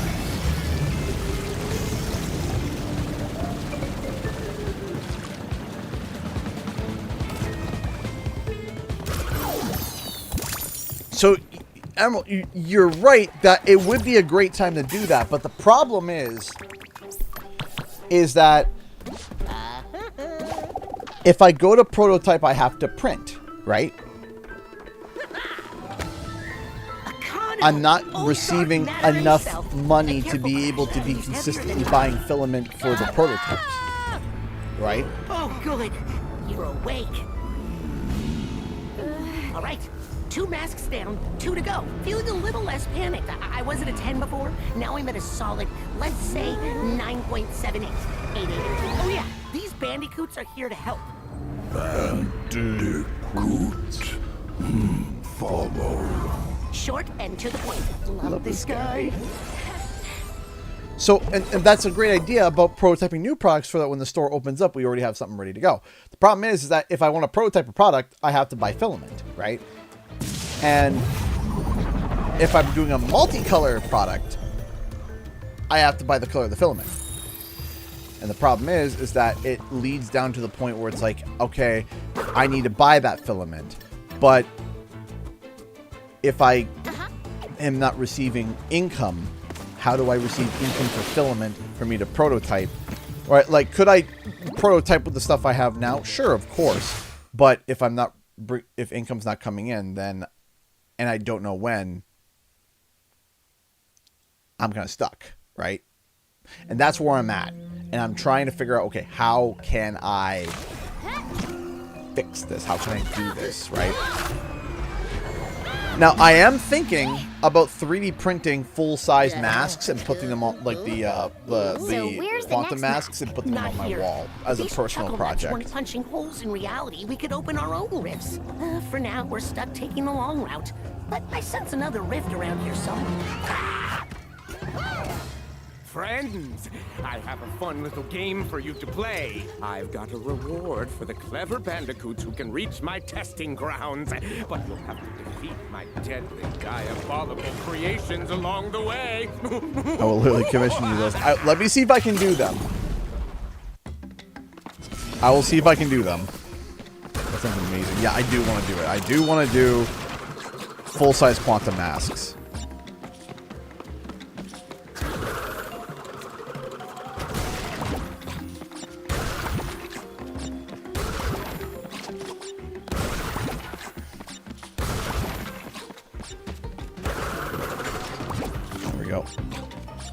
Make sure it's passable, yes.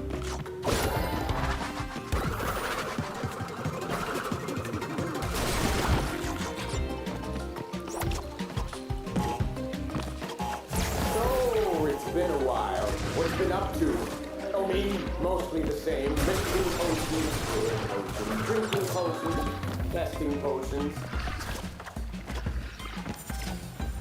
There we go.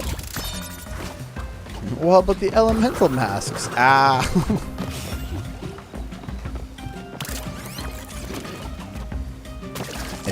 I think. No. Peaceful when I arrived. Unfortunately, my potions had some murderous effect on the inhabitants. All the better to test you with. There we go. A boogaba. For some reason, I thought I had gone on.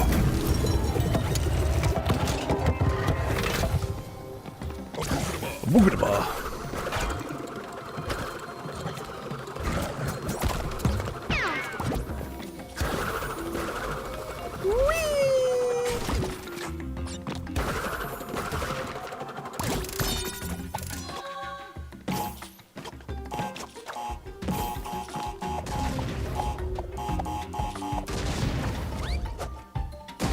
Oh, jeez.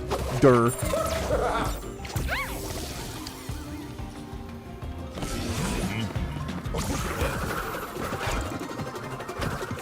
Spin the wing, kids. I love Akano. Akano is just such a great mask. Love the concept.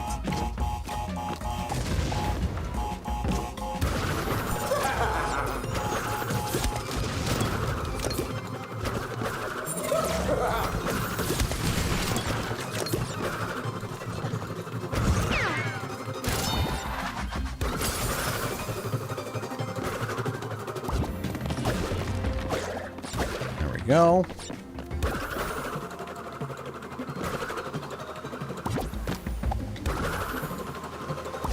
Boink, boink. Go. Jackbox with the mod squad, definitely a possibility.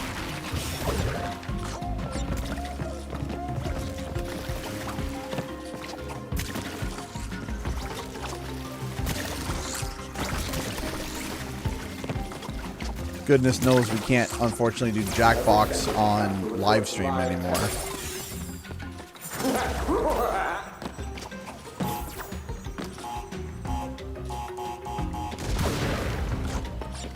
My favorite thing about watching the speedruns is, like, the devs reacting to their game getting broken in half, was when they did Lou Studdard, and Lou Studdard is, you know, the guy for, one of the guys for, you know, one of the lead producers for Crash. He was just laughing hysterically the whole time. Like, everyone's, like, the guys are trying to explain, like, oh yeah, so when we made this game, you know, we did this and this, and the people are just, like, breaking the game in half, and they're just sitting there like, oh, okay. Well, and then, oh, okay. And Lou is just laughing like a hyena. He is just dying laughing. Lou is just dying.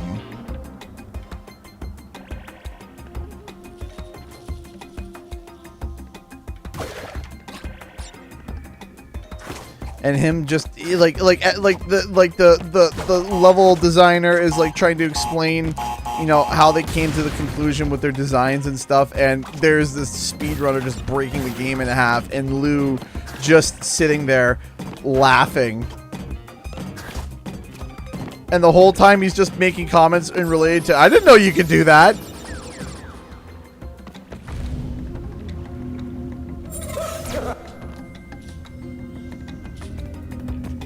You having a laugh? Oh yeah, he was having a laugh. Let me tell you what.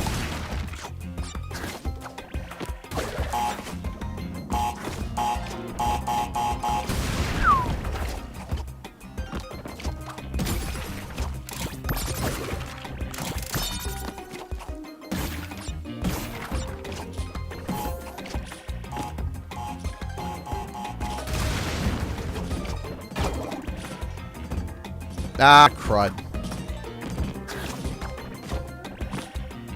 Soiled it.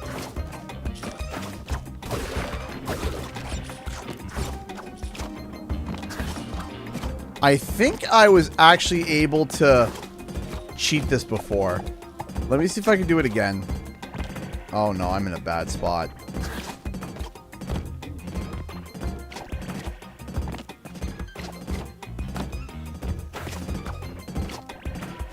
Yeah, no.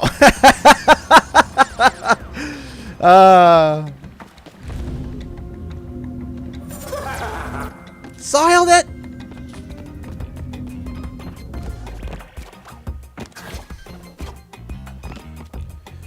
I believe I can just take this out. Head over here. Do this. Oh, malarkey. Bologna, malarkey, and cheese.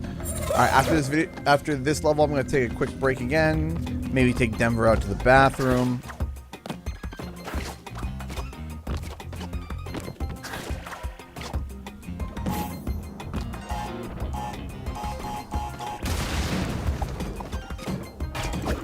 Actually, hold on.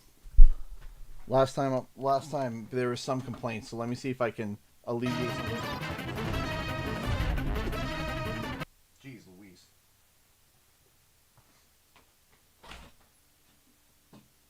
Denver!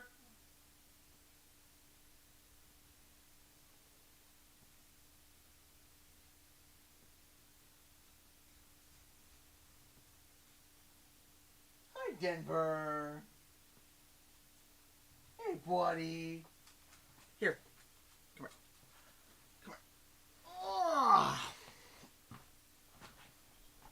oh, there we go.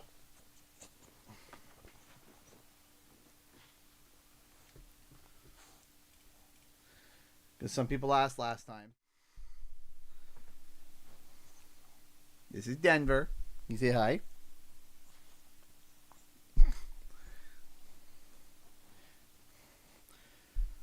What are you doing?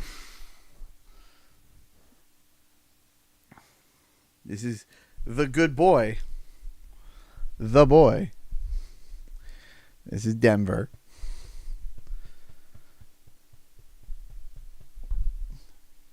Where are you going for, huh? No. No. No. You are a tank.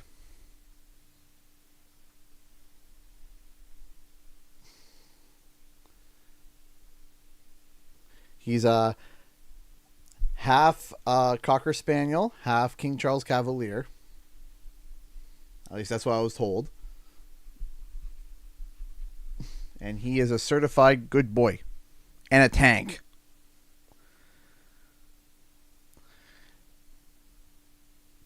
Right? Alright. You can either... Here, I'm going to put you on the chair here. If you want. Down. You okay, bud? There you go.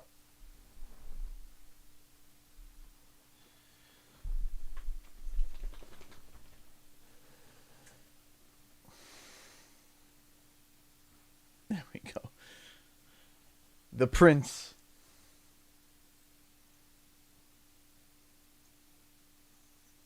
All right.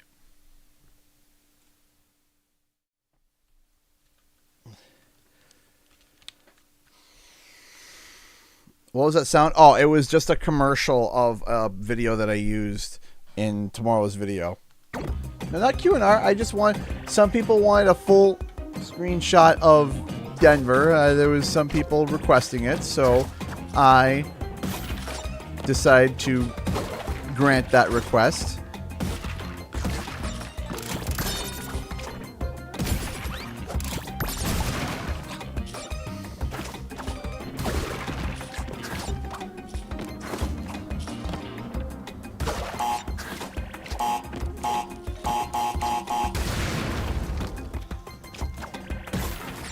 There we go.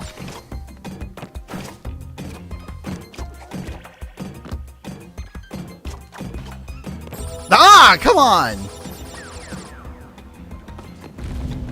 You want down, bud? You want down?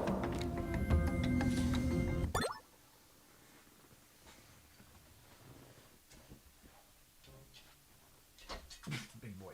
There you go. Sorry, bud. If you want to lie down on the floor, you can. Or you can play with your bone. That's right, you can have your bone.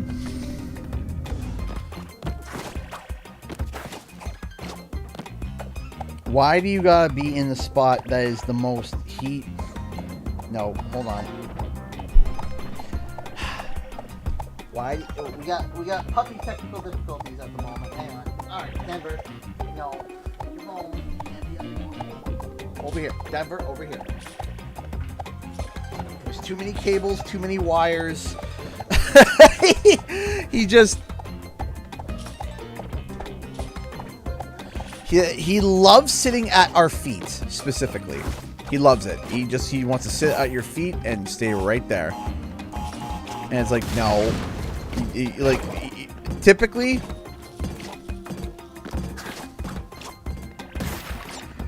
it's fine, but not underneath where there's cables. Fine, he's as close as he can be without being underneath the chair over on my right side.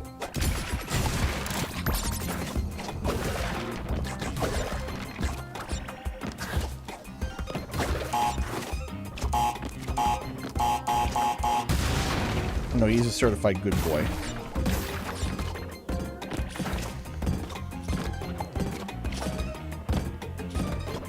He's also a certified stinky boy. I gotta give you a bath.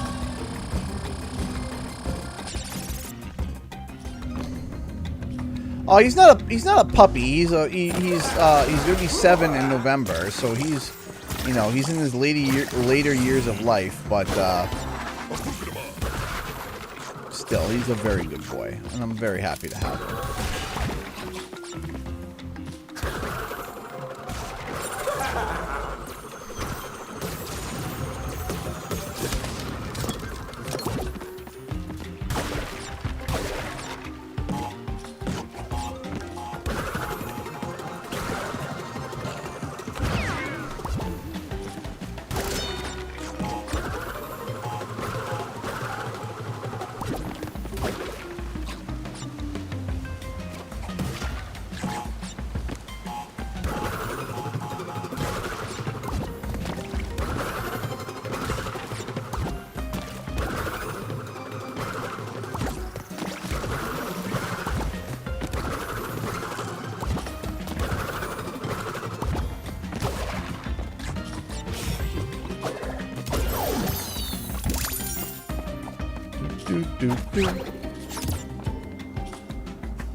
My favorite thing about him too is that he does it when he lies down. He doesn't sit with his feet like this. He sits with his back legs just sprawled out, and it is so funny.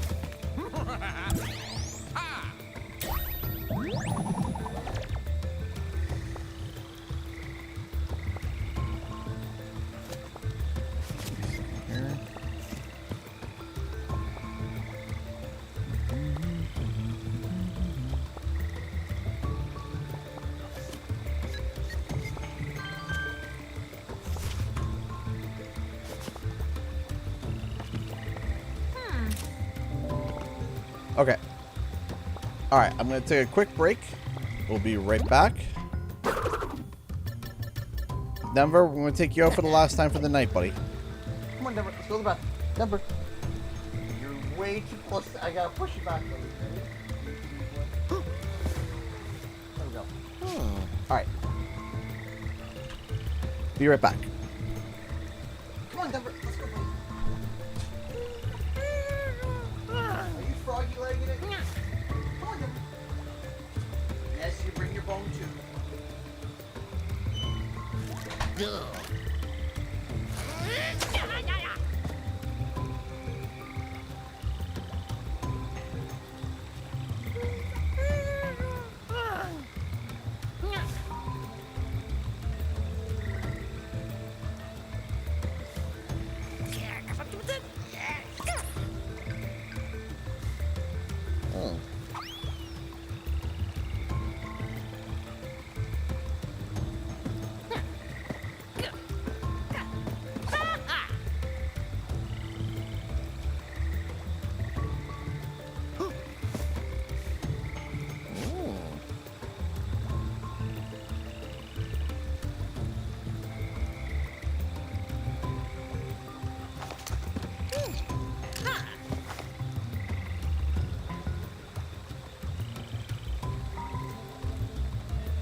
Funny little wrong way.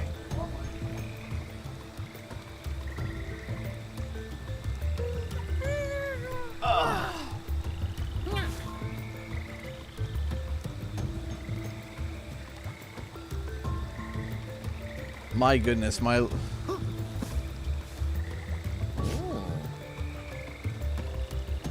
goodness, he is being a little.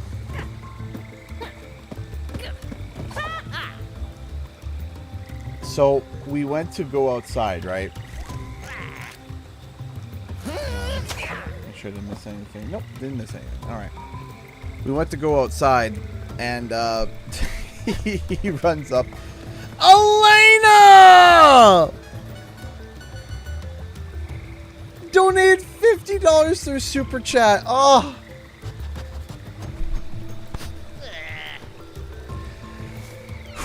Thank you, Elena. Thank you, thank you, thank you. Thank you so much for the $50. That is incredible. Fun fact, yesterday was Grandma's birthday. She's watching. Say hi and happy birthday. Well, happy belated birthday. Put the money towards new prints for when you can reopen your Etsy store. Oh, Elena, thank you. I really do appreciate that. Thank you, thank you, thank you so much. You are amazing. Thank you. Thank you, everyone, for your love and support. Thank you. Thank you. Thank you.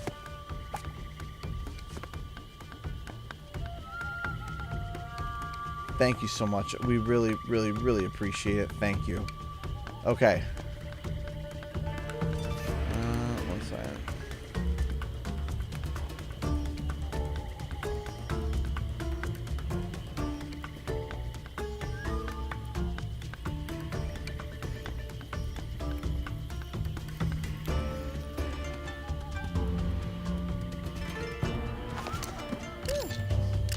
What's that? Here we go.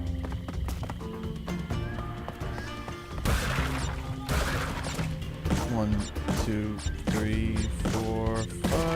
Boop.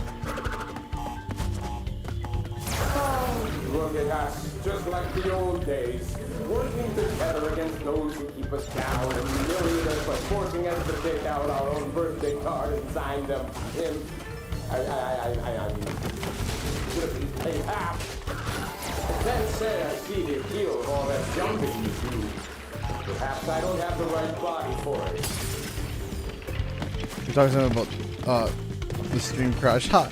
So yeah, I go to take Denver out to go to the bathroom, right? I hook him up, and I didn't realize he looks at me. So we go upstairs, and I go upstairs. I go to hook him up, and I go to take him out, and he looks at me, and he's smiling. He's got that look in his face. He's got his bone in his mouth, and I'm like, no, you can't take the bone outside. And then he looks at me. He's like, what? So I pull the bone out of his mouth. I set it down on the side there. And I go to open the door. And he's trying to like grab at it. I was like, no. And he's like, he literally sits down and snuffs. I take him outside, let him do his business. So we come back in, and then he's looking around like where the bone is. I grab it and I hand it to him. He takes it. He's all happy. But he tried taking his bone outside to go to the bathroom. I'm like, no. He's looking at me, he's like, what? Oh, let me show you something that he does real quick. This happened yesterday. So, my lunch was a small plate of roasted potatoes because we hadn't gone grocery shopping yet. And and we just had, that's what we had. And so I was eating some roasted potatoes and this happened. Hold on.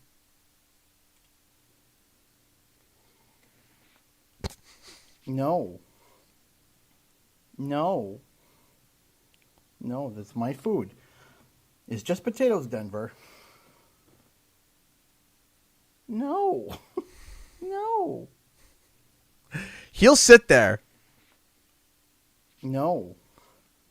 For like a solid 30, like actual legitimate 30 seconds. He will sit there in that stance wanting food. And it is genuinely hilarious. The way he's sitting is crazy. I love it. Oh yeah. He just sits there. He's just like, he's got this look. CG, no. Denver, yes. It's like, Denver, no. Denver, yes. I ended up giving him I ended up giving him a small piece of potato. Who taught him that stance? Like, I have no idea.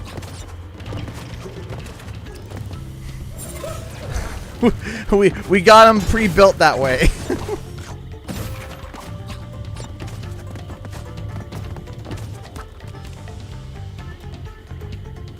And I'm like, you two just ate. Yeah, basically.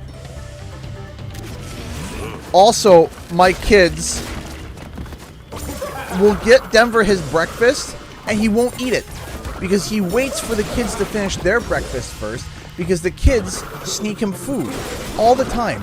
And the baby throws food at him, and he's like, I love it!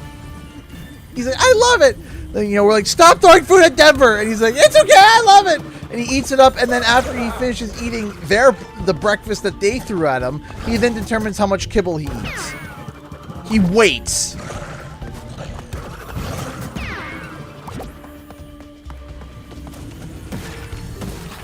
He waits to be like, first, let me see what the kids throw at me, and then I'll eat my kibble.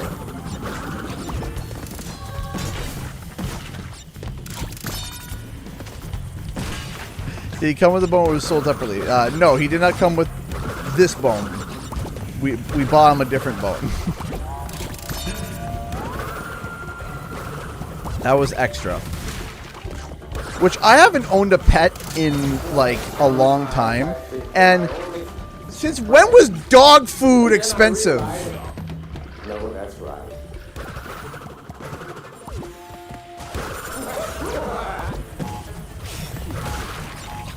I'm like, since when? My cat ate a single barbecue chip and now thinks all spicy chips are his chips. Yeah, that checks out.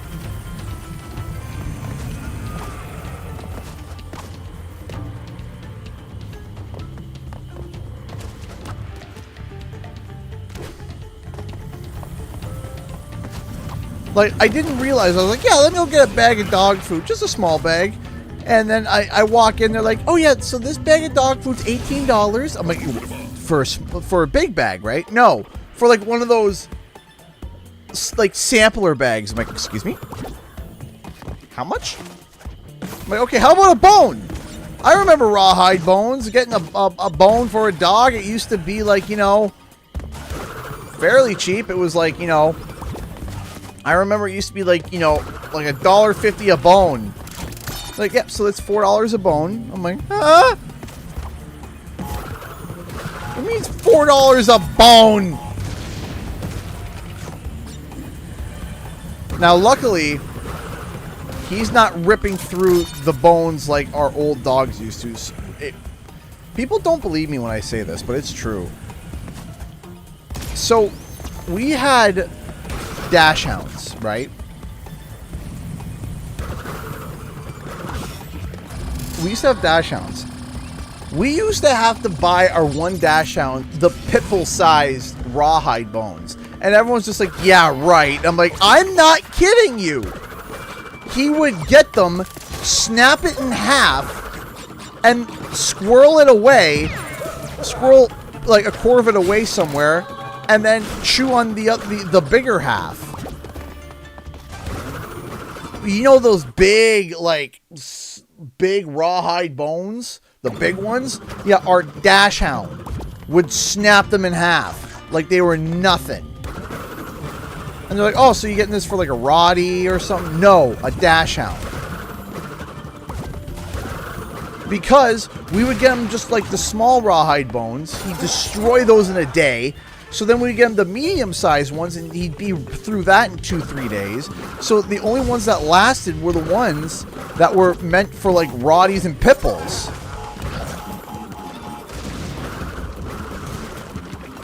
Those were the, like, otherwise you were buying him a new bone every 3 days. It was insane. And he was just a small little guy. He was just a little guy. Big teeth, though. Big teeth.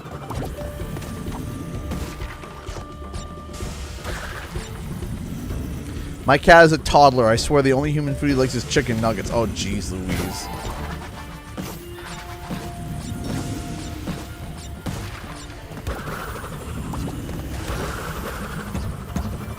And the thing is Denver has a sensitive tummy, so you gotta watch what you feed him, right? You can't just feed him anything, right? But boy howdy, will he try to eat it.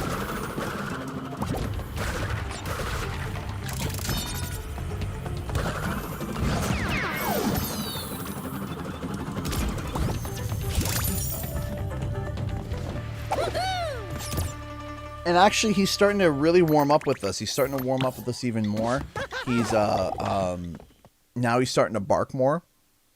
So, like, we'll be sitting there, and he has to go to the bathroom. Before, he would just look at me and whine and, like, you know, like, poke me. And I'd be like, what? It's like, do you want a pet? Do you want to go to the bathroom? And then I would have to guess. Now, it's light whine is give me a pet. But if he comes up, he goes, bark! Like, he lets a little bark. It's like, okay, he has to go to the bathroom.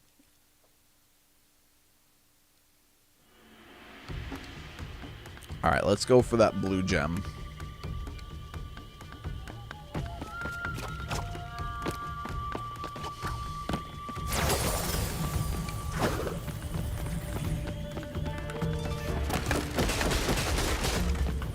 No touchy the gem. No touch. Or no touchy the boxes. No boxes. I can't say I see the appeal of all that jumping you do. Perhaps I don't have the right body for it. Yeah. What?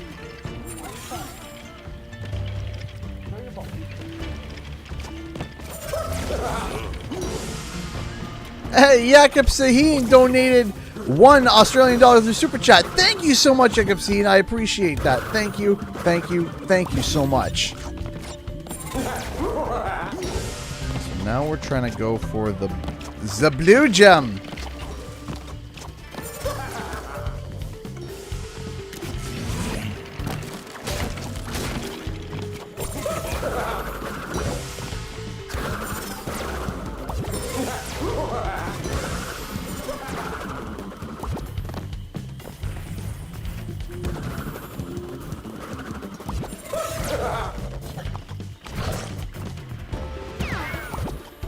You also gotta be careful because you can, if you knock these guys into a box, that's considered as a fail. So you gotta make sure that none of them break boxes.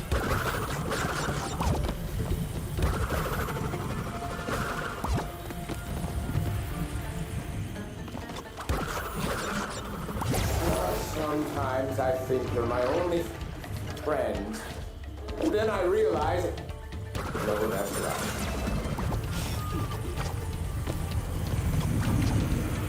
Feel bad for Embryo, man. Yeesh! I saw my life flash before my eyes, lads!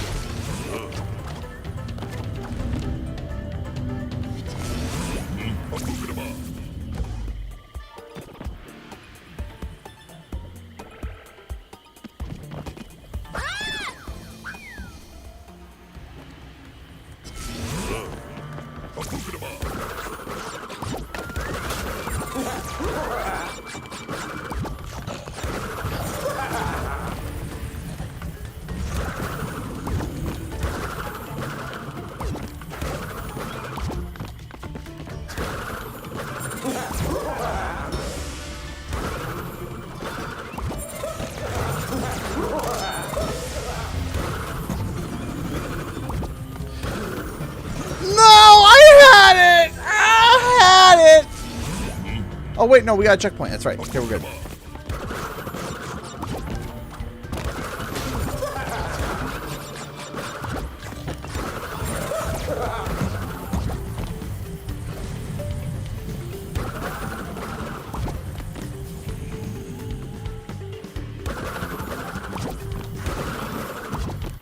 Still 0.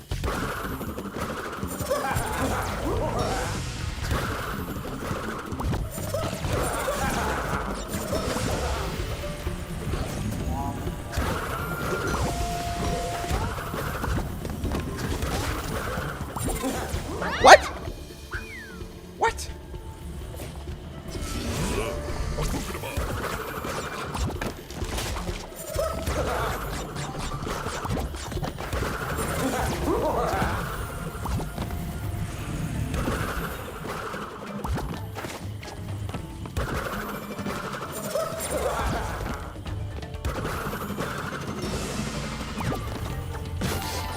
That's game. Instantly.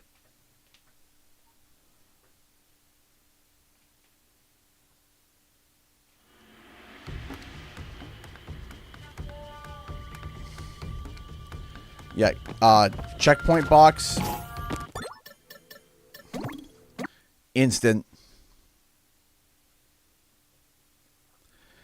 Instant rip.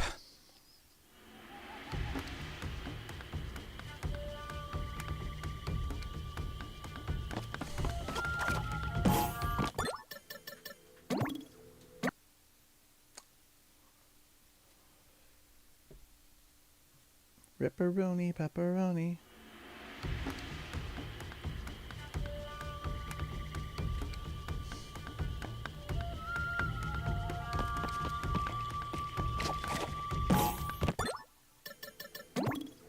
I had this.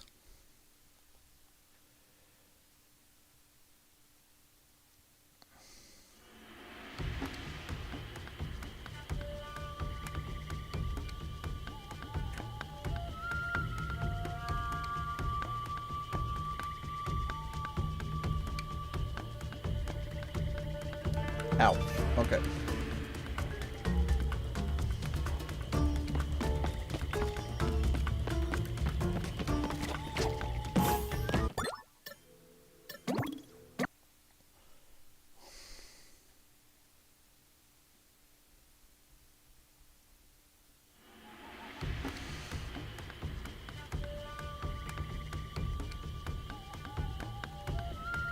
Okay, come on. Can I just...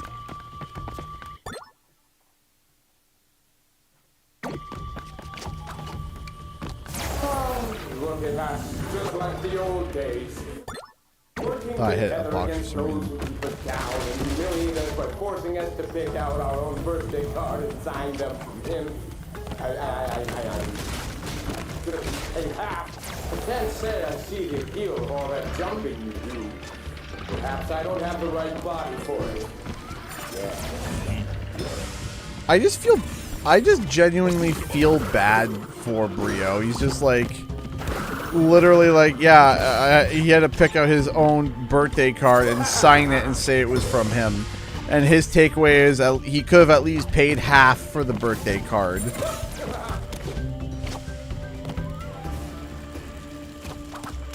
I keep doing it. Why?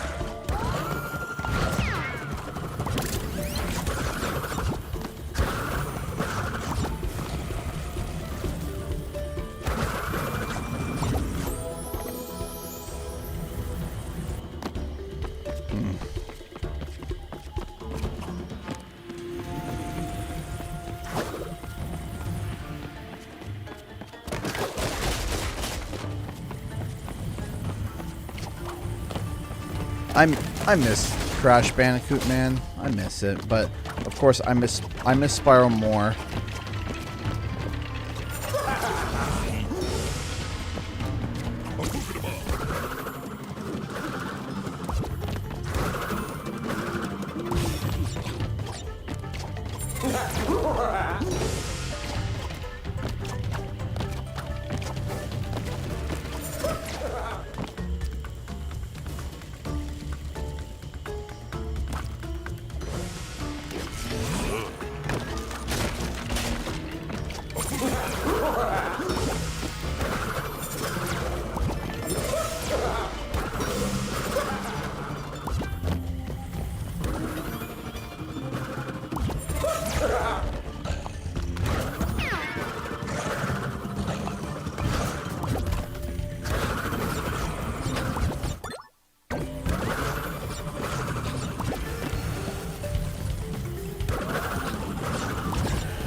Oh no, it's definitely Spyro's time.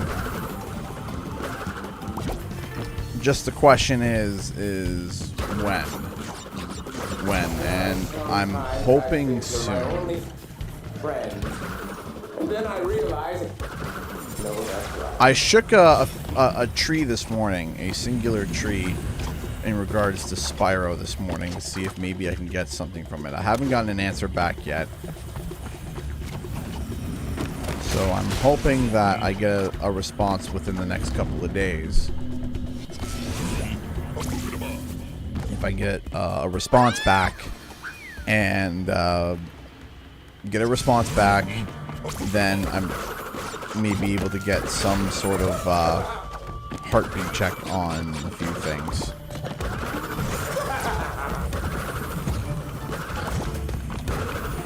Shaking a few trees. Sometimes it's, you know, what reignited again for so if they ever.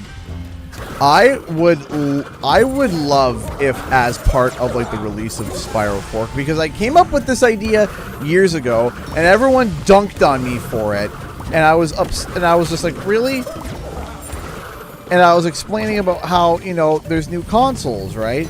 And with those new consoles, it would be really nice to be able to get, you know, oh shoot, to be able to get Spyro, you know, updated. And it was a video I made years ago, and everybody like dunked on me for it, and I was just like, okay.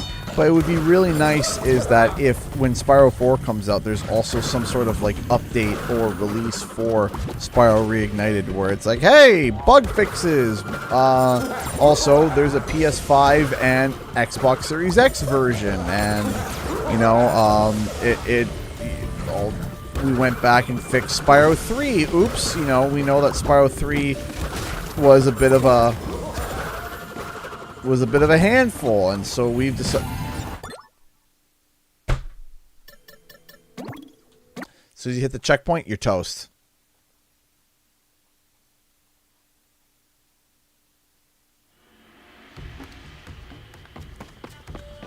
So yeah, it's just like, man. Look at us, just like the old days.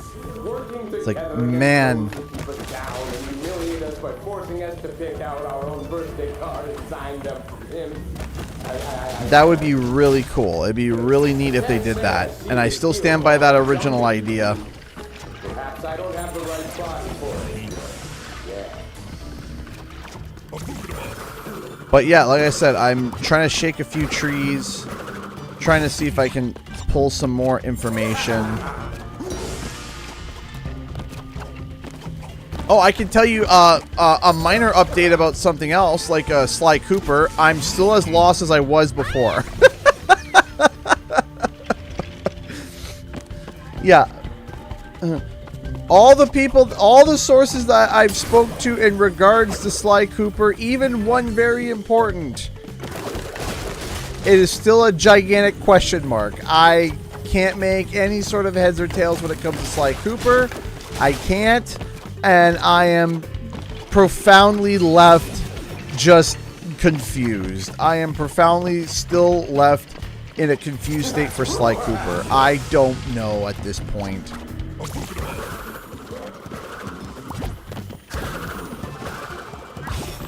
I think almost for certain, I can tell you this. Sucker Punch is never touching Sly Cooper basically ever again.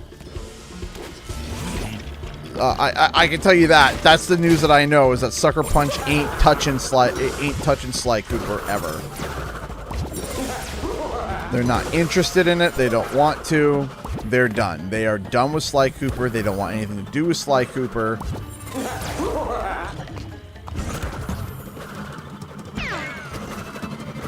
Now, that doesn't necessarily mean they hate Sly Cooper, but they don't want to work on it. They do not want to work on Sly Cooper at all. And they made sure of that the other day. They made a big old announcement like a week or two ago. They're like, yeah, there's only like maybe 10% of us that actually want to work on a new Sly Cooper game. And I'm like, okay, well. Sometimes I think you're my only friend. And then I realize. Like, no, Sucker Punch doesn't have to be the team to do it. They don't have to be the team to do it, and that's fine.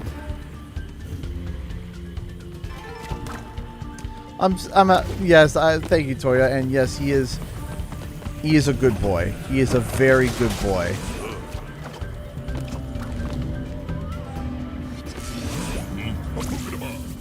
He's a very good boy.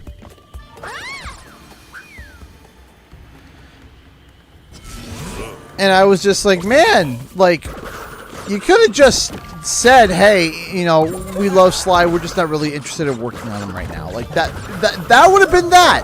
But no, he had to, like, rub the salt in the wound by being like, by the way, there's only like 10% of us that are actually interested in this. We never want to touch it ever again, ever. Period, exclamation point, graveyard stone. Like, that's it. They just want to make sure that everybody knows for a fact that, by the by, we don't want to touch this game anymore. And it's like, okay, we get it! It's like the yearly reminder from Sucker Punch. By the way, no Sly Cooper from us. Sorry. It's like, okay.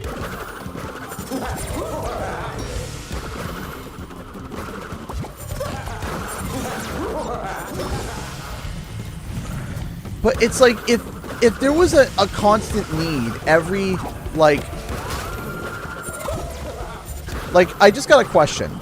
If there felt like there was a need every, oh, come on, every 6 or so months for you to remind everybody that you don't want to touch Sly Cooper, isn't that also a way of, like, being like, hey, there's a lot of people that are asking for Sly Cooper?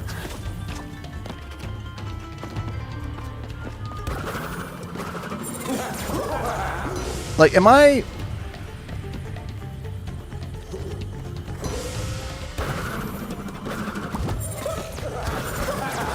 Like, am I crazy?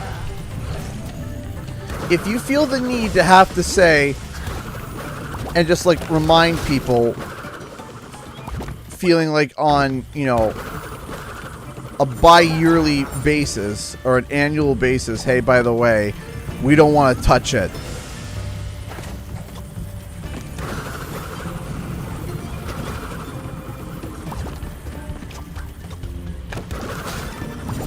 Wouldn't that be a sign that people want you to do it?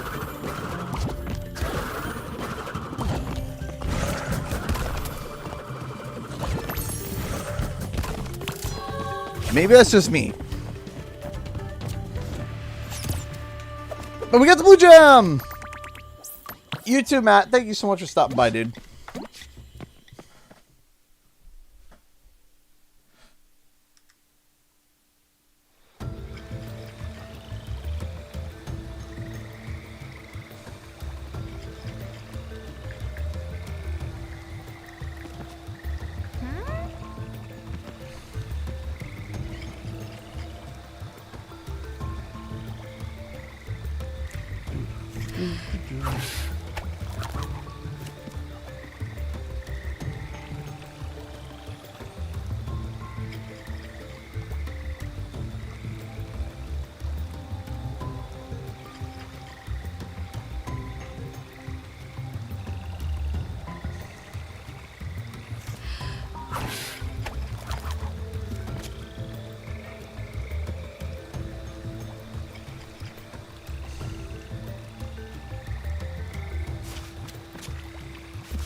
All right.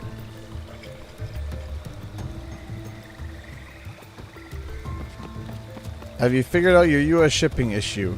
Nope. Nope. Very much have not. Still very much.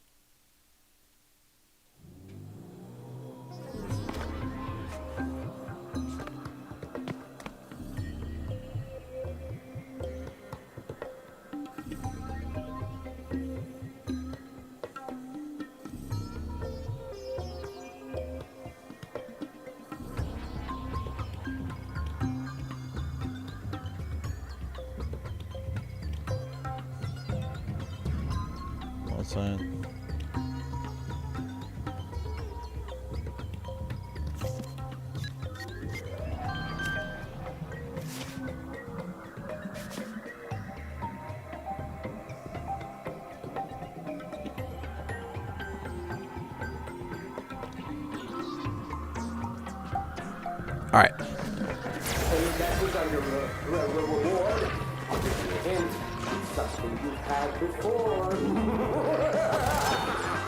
Yeah, so I think this is going to be the final level that we do tonight, and then we'll go to Q&R.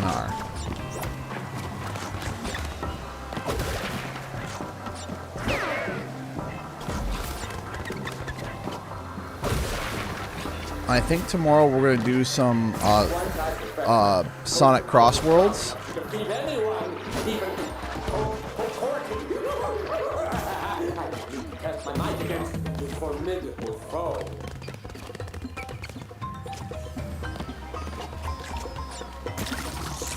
There you go. I mean, could Toys for Bob do a Sly Cooper game? Yes. Will they? I don't know, because right now it seems like their interest is more potentially focused on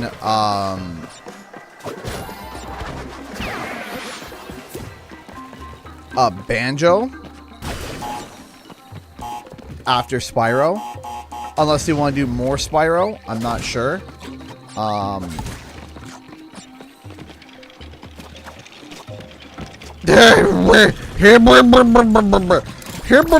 That was close.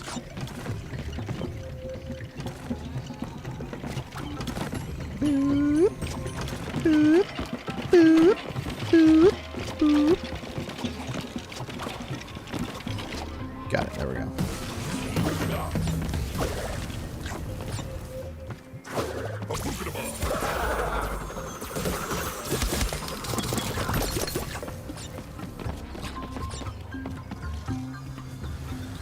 Well, here's the thing. is that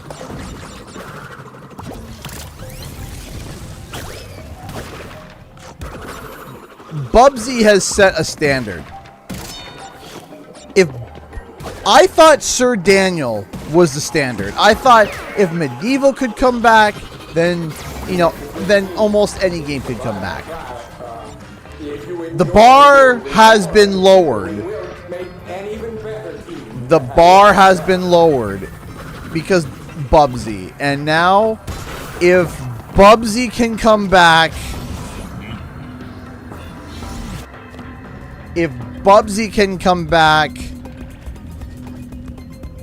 then anything could come back, alright?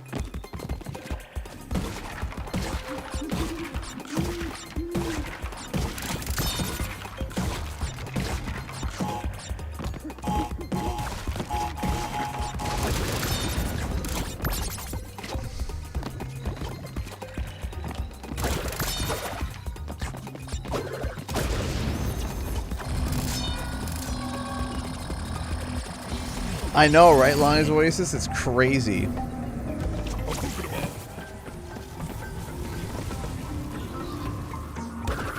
I miss those days.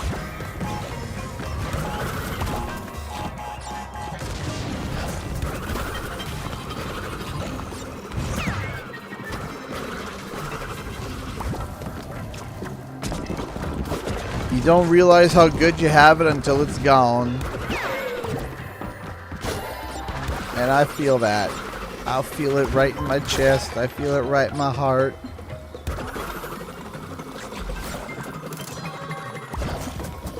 You don't realize how good you have it until it's gone. And we were spoiled, man. I mean, think about it. It was, what, 2016? Or was it 2017? It was 2016 when Crash Insane came out. Then it was 2017. No, it was 2018 when Reignited was announced and released. Then it was 2019 when. Then it was 2019 when CTR came out. Or no, yeah, it was 2019. Then it was 2020.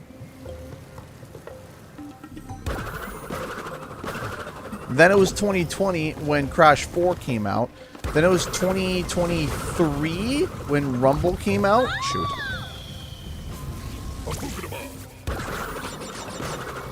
And now... Also, too, as a content creator, I was a little bit frustrated with... So, as a content creator, I wish that Crash 4... Yeah, 2021 had Crash and Run, that's right.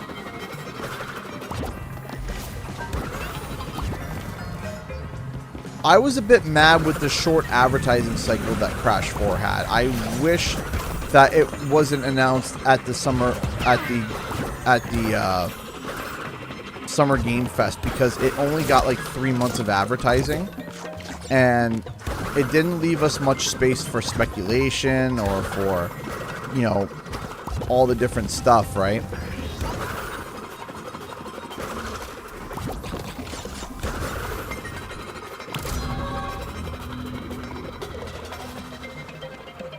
And now there's been a bit of a drought. There's been a bit of a drought. I do blame the pandemic.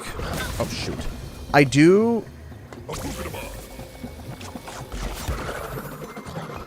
blame the pandemic a little bit for that. I really wish... Shoot. I really wish that it had come out a lot... Like, it was announced a lot sooner.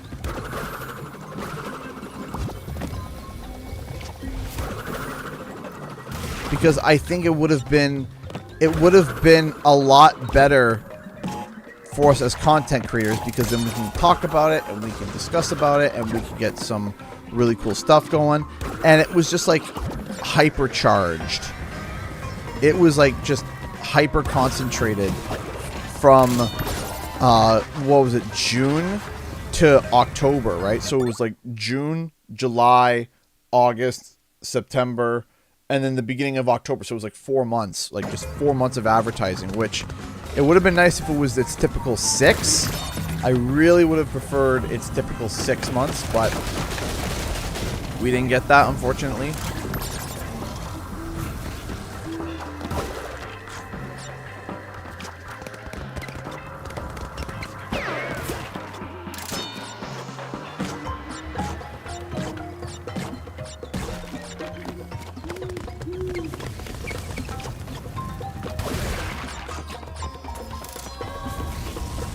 CTR was also a really nice, but also too, like, I was expecting Rumble to be able to be getting updates for a while, and I was hoping on that, but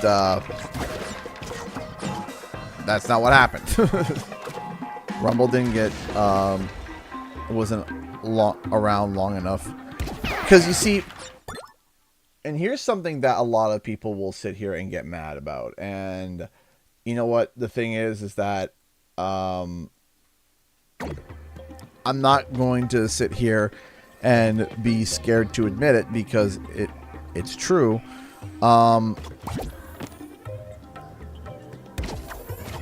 There is, when you're a YouTuber, there is 2 sides to it. You wear multiple hats. And the thing is that as a YouTuber, you have your personal hat and you have your professional hat. And sometimes you wear both the hats at the same time. And the thing is that your personal hat is, I want the game to come out as soon as possible so that I can play it. And then your professional hat is, I want to be able to make as much content on this as possible to be able to build a channel and to be able to discuss. And so you got to figure out which one you're wearing, right? And I really was hoping that Rumble would keep going, and I'm wearing both hats here because it would be a game that I would be able to consistently be able to play, but it would also be something that I could continue to use on my channel, right? For content. And it happens to work both ways. Now, some people have sat here and tried to say that me saying that is a bad thing. It's not. It's not a bad thing, and I'm tired of people thinking or trying to accuse me of saying that it is a bad thing. It's not a bad thing. It's not a bad thing to want something to stay alive so that you can continue to do your YouTubing job, but also enjoy it, right? And people get it conflated. So, for example, if I was a Pokemon content creator and they were we're waiting for the next generation of Pokemon to get announced, you're getting ready, it's something big, something huge, and they say, okay, the game's coming out tomorrow. As a Pokemon content creator, somebody who, maybe someone that makes their living off of that, at the personal side might be like, oh my gosh, I'm so excited. I'll be able to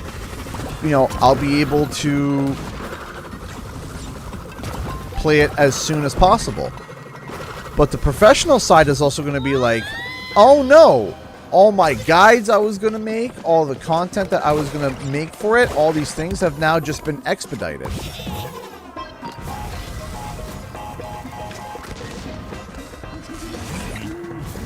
It's like, oh no, now what?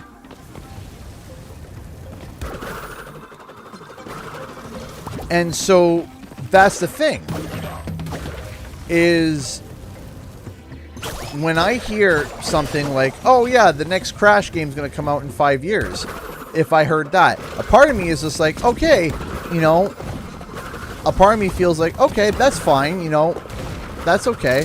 But another part of me also feels like that's a long time for creating... Oh, come on, you serious? That's a long time for hitching my content onto. It's going to take a while. And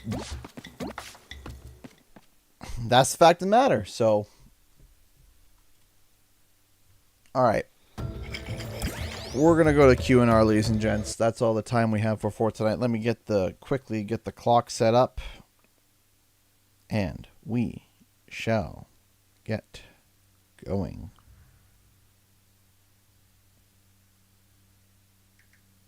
Clock. We will be back tomorrow with Sonic Crossworlds. So if you guys have any questions, fire away. Is there a game? Yes, there is. According to Ubisoft, there is. Yes.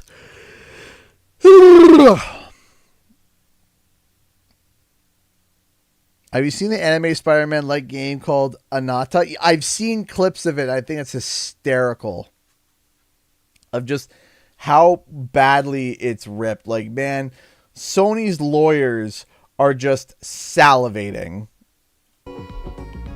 Sony's lawyers are just like, yes. Yes. Delicious.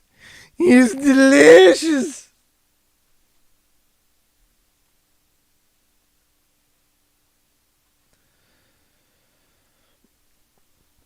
Increase the price of Ultimate. Bad.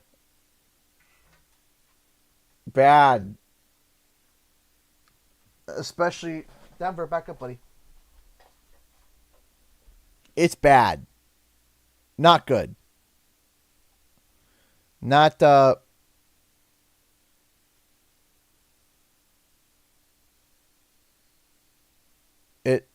it's not good.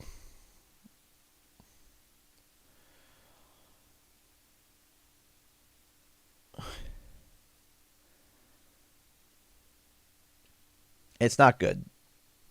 It's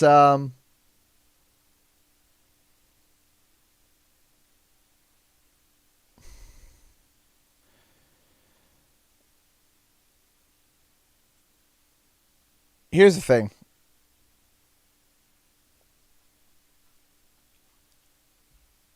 Let me show you something real quick. Okay? If I were to go to USD to CAD, okay? How is it getting worse? Oh, it's so bad. Anyway, okay. Here's the thing. That's basically 40 Denver. Why? What are you doing? Sir.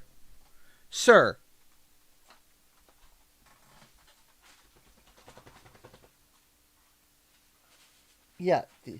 He walks underneath the desk, gets tangled in wires, and then looks up at me like, "Father, help."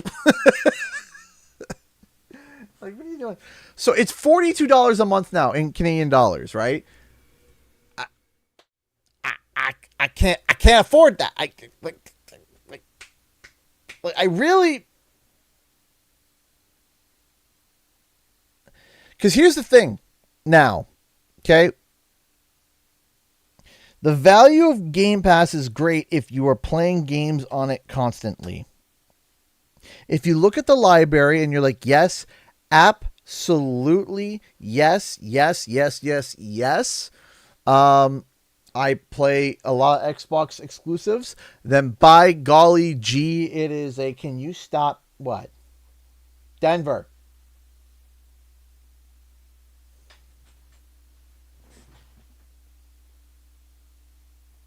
Did you find a crumb under there? Is that what you went digging for? A singular crumb? From who knows when and made of who knows what. Out from underneath. You can lie down right here. That's okay. Just not there.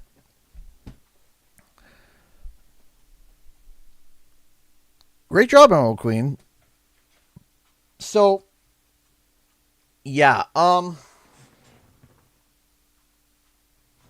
your bone? Did you lose your bone?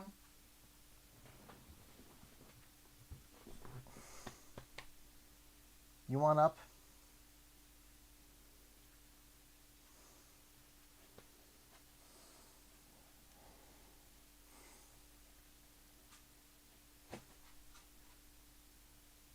You want up? Come here. You want up? Or not? It's up to you. Boop. He's just out of camera. You gonna sit and be a good boy? Okay, you can be a good boy there. The certified good boy, yeah. So,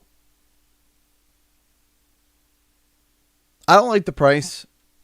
And the thing is, the Xbox also had just cranked up their console price as well.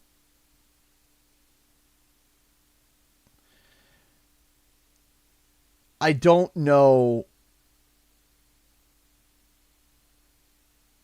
I don't know how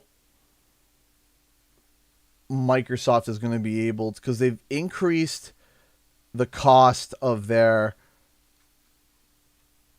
consoles. Now they've increased the cost of everything involved.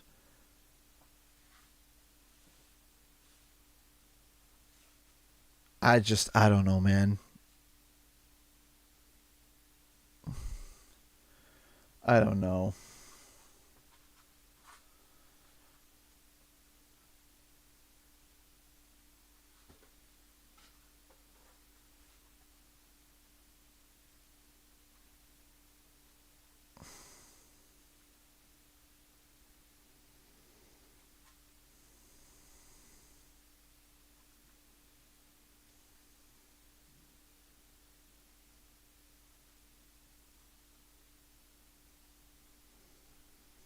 I don't know. It's just, it's bad.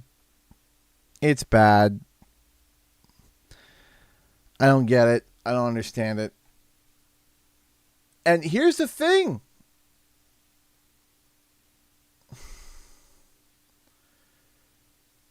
Here's the thing too. Hold on a second. Let me show you something.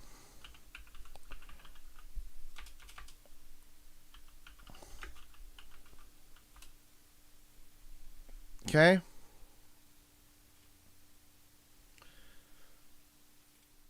Take a look at the trend from the past 5 days.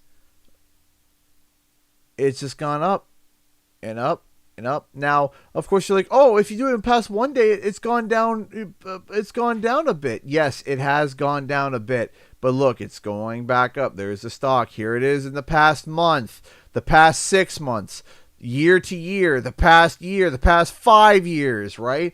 Do you see the problem here? Do you see the issue? Okay? The problem is that hey Dylan J. Fox, the problem is that Microsoft isn't going to care because look, the stonks are green. Green stonks. Green stonks. Everything is A-okay. They do not care. They do not care. Because look, earlier this year, their stock was at $359, okay? And in a matter of less than 6 months, we're now up to past $500.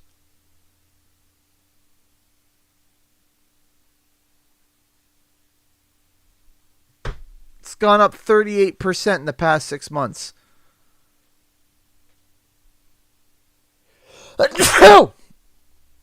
Denver.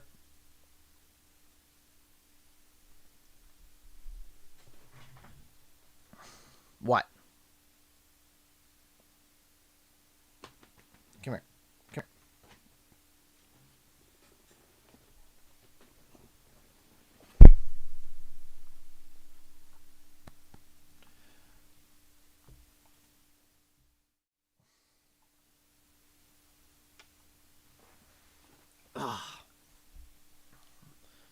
That's the thing. Stonks are green. Oh, did I find the spot? Did I find the good spot, buddy?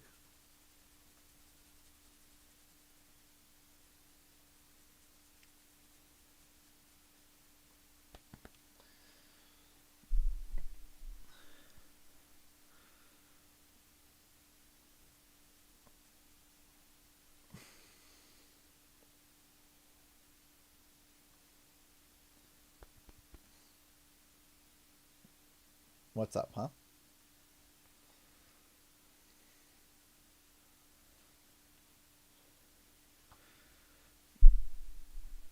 So anyway, onwards with the questions. If you guys got any more.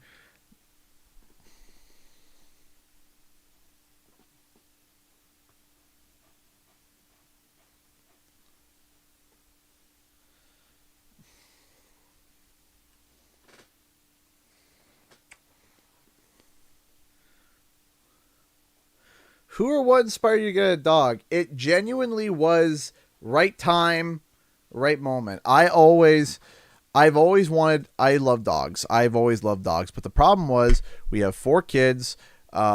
We leave for long hours on Wednesdays and Sundays. There was a lot of prerequisites that we needed for us to get a dog. We had to afford it. We had to this, we had to that. There was all these things. And what had happened was that I went over to my buddy's place and he was like, hey, my mom and I are basically not orphaning. What's the word I'm looking for?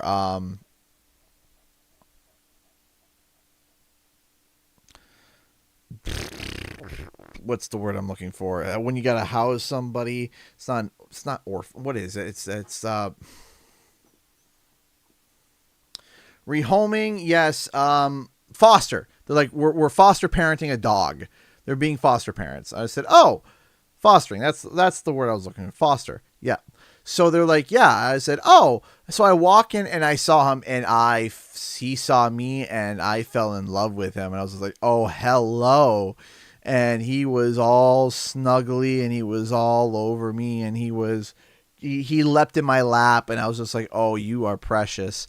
And then I was told that he came from a family with 4 other kids as well and that they had to rehome him. That's what I was told. And I was like, oh my goodness. Okay. And so I asked, I said, how much? And it was like, nope, it basically free just because, they're looking for a new home for him. And so we took him for a week just to test it out a week or 2 later. And because we wanted to make sure that that he could fit with the family, that he got along with the kids. He gets along great with the kids. He loves the family. He loves my parents. He loves outside. He's real good. He's already potty trained. He's a good boy. So yeah, he is 6. He's 6 years old. And he's gonna. I was told he turned 7 in November, so I don't know exactly when, but turned 7 in November, and we were like, okay, well. And I'll be honest with you, I first heard the name, and I wasn't thrilled. Yeah, Denver's his original name. I wasn't really thrilled with the original, but the more time that goes on, the more it sticks. The more I'm like, yeah, he looks like a Denver. Like the more.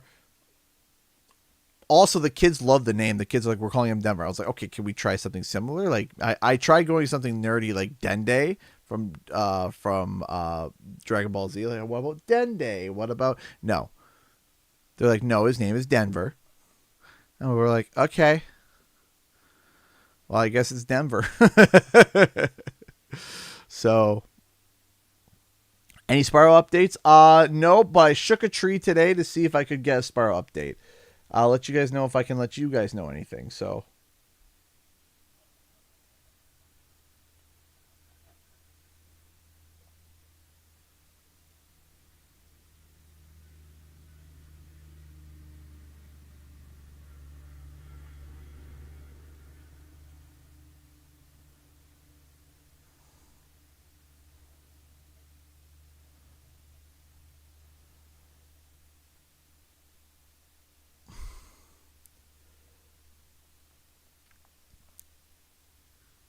all right.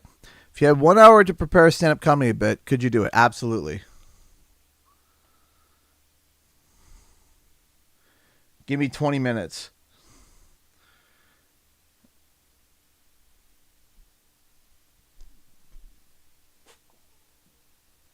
That's the best part, is that absolutely. I absolutely could do a stand-up bit and give me 20 minutes.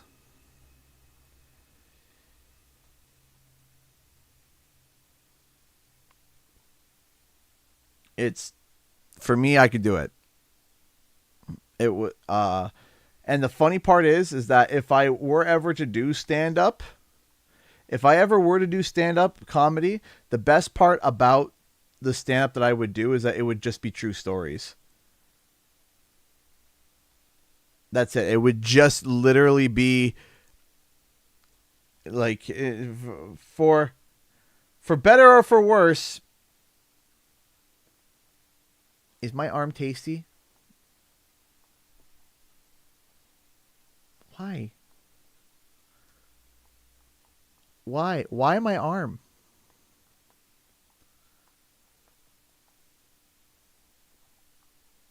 It's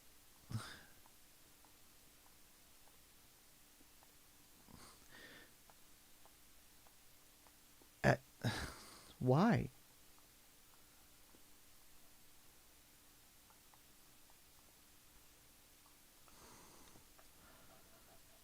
So, yeah, no, that's the worst part about, here's the thing. If you could sit down and make up any story and figure out the punchline, almost anybody can be funny. And that's part of the reasons why I'm not a big fan of a lot of stand-up comedians, because you can tell that half the stories are not real.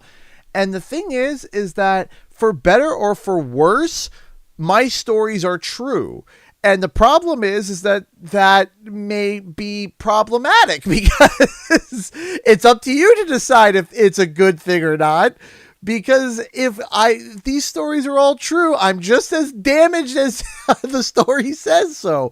So it's not, that's the thing about some of the comedy, is that sometimes you don't have to be funny. You just got to tell stories. That's it. So, all right. Is this your sign telling me that I need to go to bed?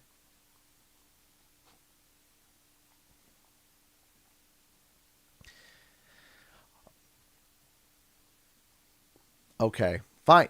I'll go to bed. Fine. I'll go to bed. Fine. What are you doing? What are you doing?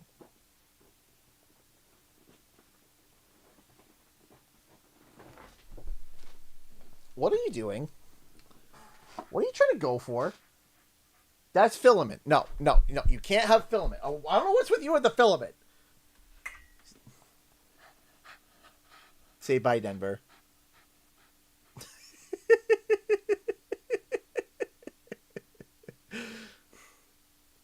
Say bye. Stop being filament.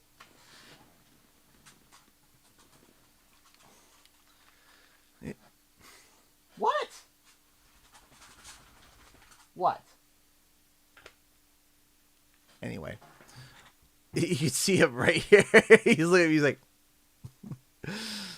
Anyways, guys, thank you all so much for watching, and I'll see you guys in the next video and our live stream. Time for the countdown. 10, 9, 8, 7, 6, 5, 4, 3, 2, 1. Bye.